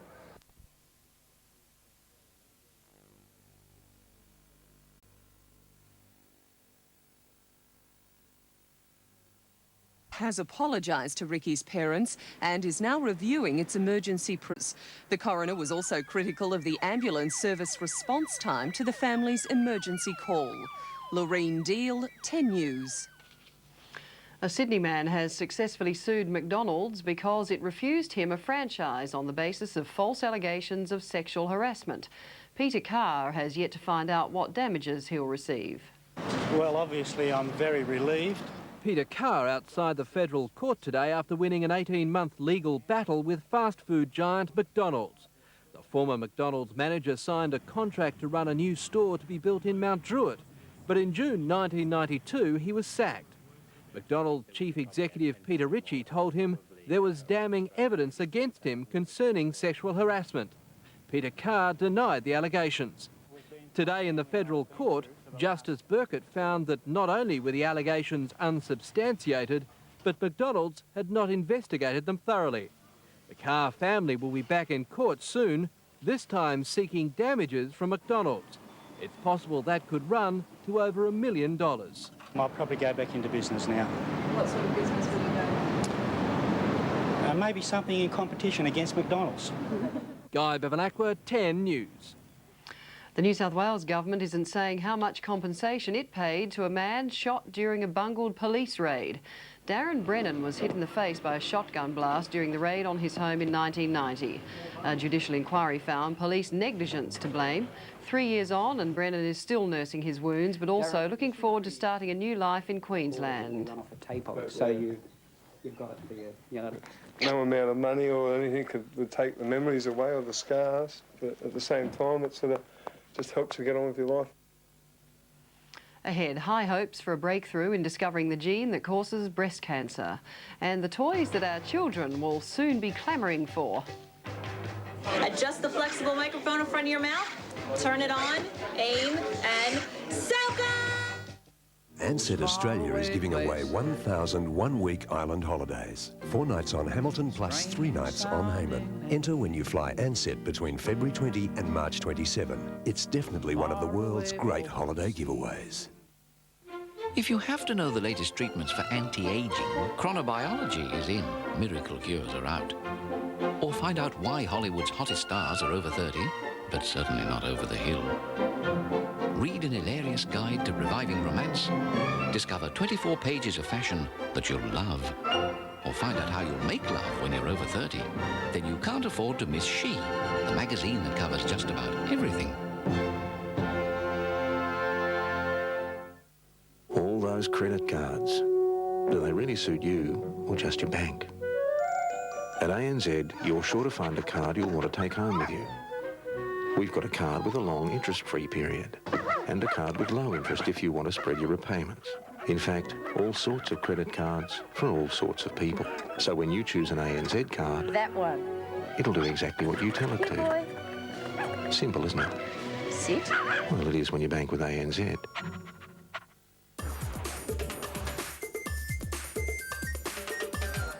Where can you park at the Rocks? Well, there's 4 parking stations with over 700 parks.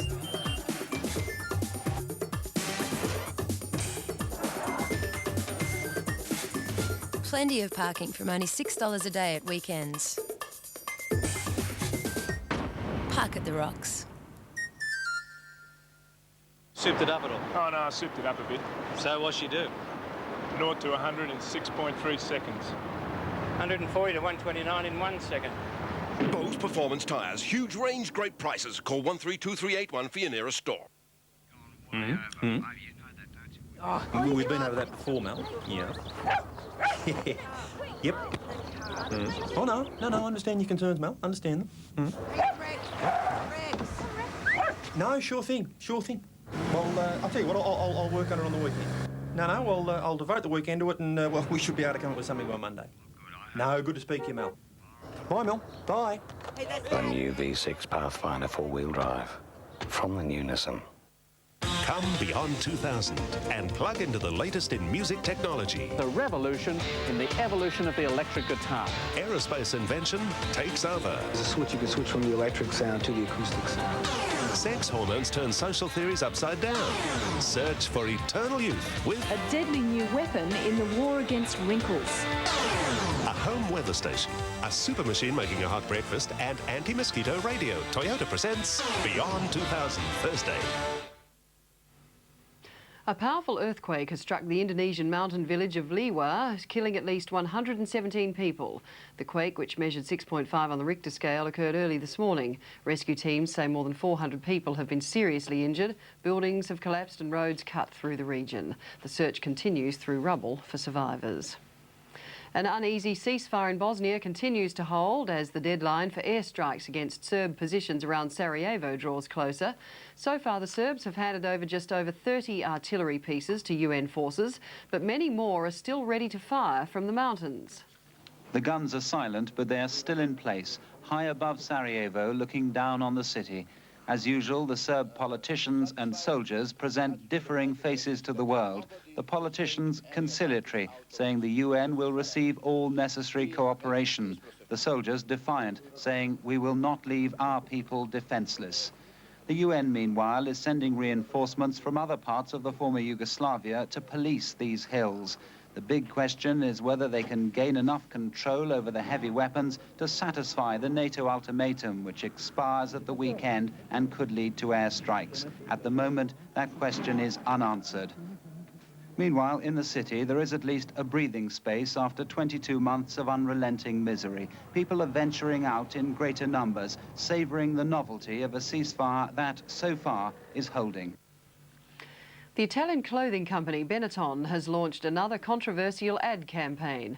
On the billboard, the image of blood-stained clothes worn by a Bosnian Croat soldier killed in the war. Benetton says the man's parents gave permission to use the clothing, but the Vatican has protested, saying the poster makes a mockery of death. Outrage followed earlier ads by the company that used such images as a dying AIDS patient.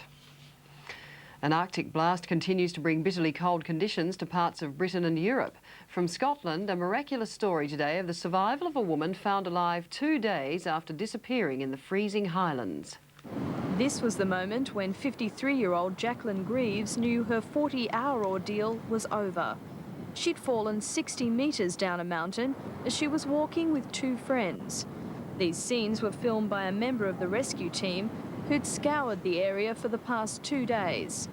She told the team of a close call on Sunday when she thought she'd been found. I thought, oh, they're coming, thank God. And then I saw the lights and then they kept going. Oh, no. And then they went. Suffering only minor frostbite, her survival skills and vast climbing experience had stood her in good stead. I said last night, if anybody could come out of this, it would be her, because she is very fit. Elsewhere, some were determined to have fun in the snowfalls, blanketing southern England and Wales. Icy roads made driving extremely hazardous and some streets impassable. Rail travellers were delayed and some services were cancelled as snow blocked lines. On the other side of the world, northern Japan has been hit by a blizzard. 2 men died after being trapped in their cars buried by snow. 3 skiers were found dead, buried by an avalanche at a ski resort. A search is still continuing for 12 other climbers still missing. Heather Wellard, 10 News. Medical researchers overseas are on the verge of an exciting new breakthrough. Within weeks, they could locate the gene which causes inherited forms of breast cancer. Researchers have long been chasing the genetic key to unlock the secrets of inherited breast cancer. The impending discovery is good news for surgeon Dr. Ian Bennett. He's worked for years with cancer victims. Probably about 10 to 15% overall of women with breast cancer are thought to have this gene. Margaret Kimber is one. It runs in her family. 4 of my father's aunts have been affected with breast cancer, along with my sister and myself. The nucleus of each normal human cell contains 100,000 genes, arranged in 46 groups called chromosomes. The breast cancer gene lives somewhere on chromosome 17. Scientists have now narrowed their search to about 20 genes on this chromosome. We're now doing experiments that could tell us any day whether or not we have the gene. Some 6 groups of scientists around the world are racing to locate the gene. For the winner, fame and fortune. For those in high-risk families, the promise of a simple test to end the uncertainty. That's Margaret's greatest fear, the future for her daughter, Rachel. At the moment, you're just sitting there waiting. Is it her, is it not? With the gene being found, this makes it a lot easier to have her tested and put that worry aside, or see what bridge we have to cross when we get to it. We have the technology currently running to do this genetic signpost testing. Understanding this breast cancer gene will eventually lead to new treatments, even a way to prevent the disease. Dr. Ingrid Tall for 10 News. Ahead, the latest in toys, and hot off the presses, the Nancy Kerrigan-Tonya Harding drama. It really was practically a 24-hour-a-day endeavour. We've been over that before, Mel. Yeah. Yep. Oh, no, I understand your concerns, Mel. Understand them. No, sure thing. Well, I'll tell you what, I'll work on it on the weekend. No, well, I'll devote the weekend to it, and, well, we should be able to come up with something by Monday. No, good to speak to you, Mel. Bye, Mel. Bye. The new V6 Pathfinder four-wheel drive from the new Nissan. How could Joy be my wife? Academy Award nominee Anthony Hopkins. I'd have to love her, wouldn't I? In the most memorable performance. I'd have to care more for her than for anyone else in this world. And Film of the Year, Shadowlands.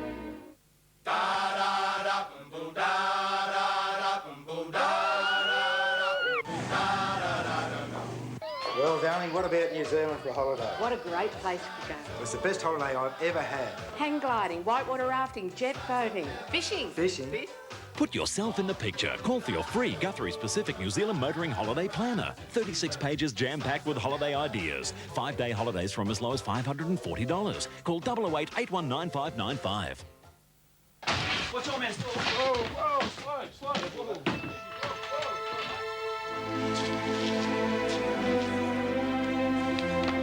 A new Telecom Homelink 1800 number lets your family call home from most phones in Australia without any money.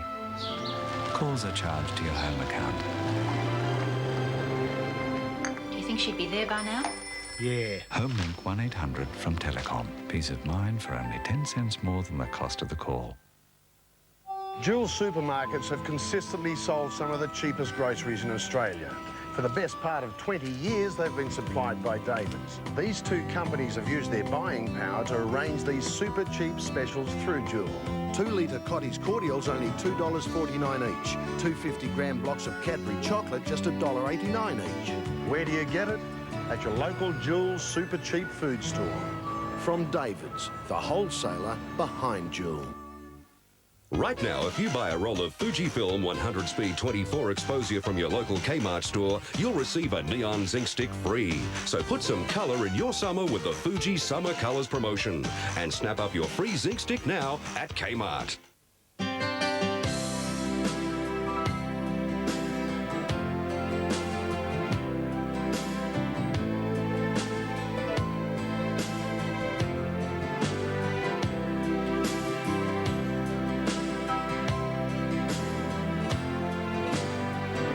Well, it was harder than I thought watching him leave me. He's my first child. I didn't really know what to expect. He's a bright young kid with a lot going for him. My greatest hope for the future is that he doesn't get caught up in the negativity that's so prominent in a lot of Australians nowadays in these trying times. And I also want him to realise what Australia has going for it and that he can draw from that and hopefully put something back into it.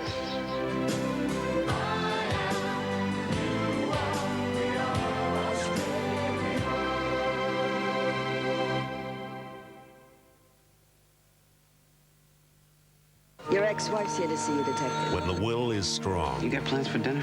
Fine. But the flesh is weak. Laurie, it's me, John. I'll just be a minute. There's bound to be trouble. You got in the shower with me. Did you push me away? 8:30 Thursday, NYPD Blue.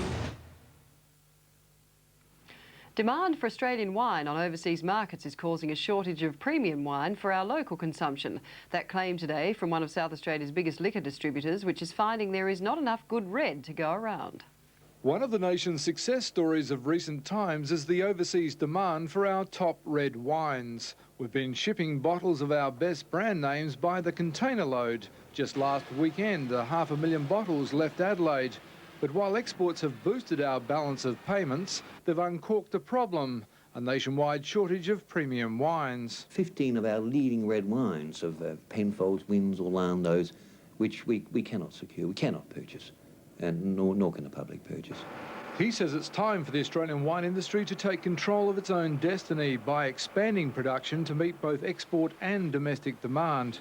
Let's have it controlled and let's do it now, because even if we do it now, it's going to be 7-8 years before we can fill that gap, that vacuum of red wine within Australia. Ironically, the gap caused by the shortage of homegrown product is likely to be filled by overseas red wines, particularly those from South Africa. But it's not only the drinkers of premium wines that are going without. There are also shortages in white wine casks, brought about by diseases such as downy mildew in the larger grape-growing regions. While those supplies dry up, it seems pubs will have no shortage of beer. Adelaide success story Coopers today entered the chill-filtered beer market with the launch of its Clear Ale.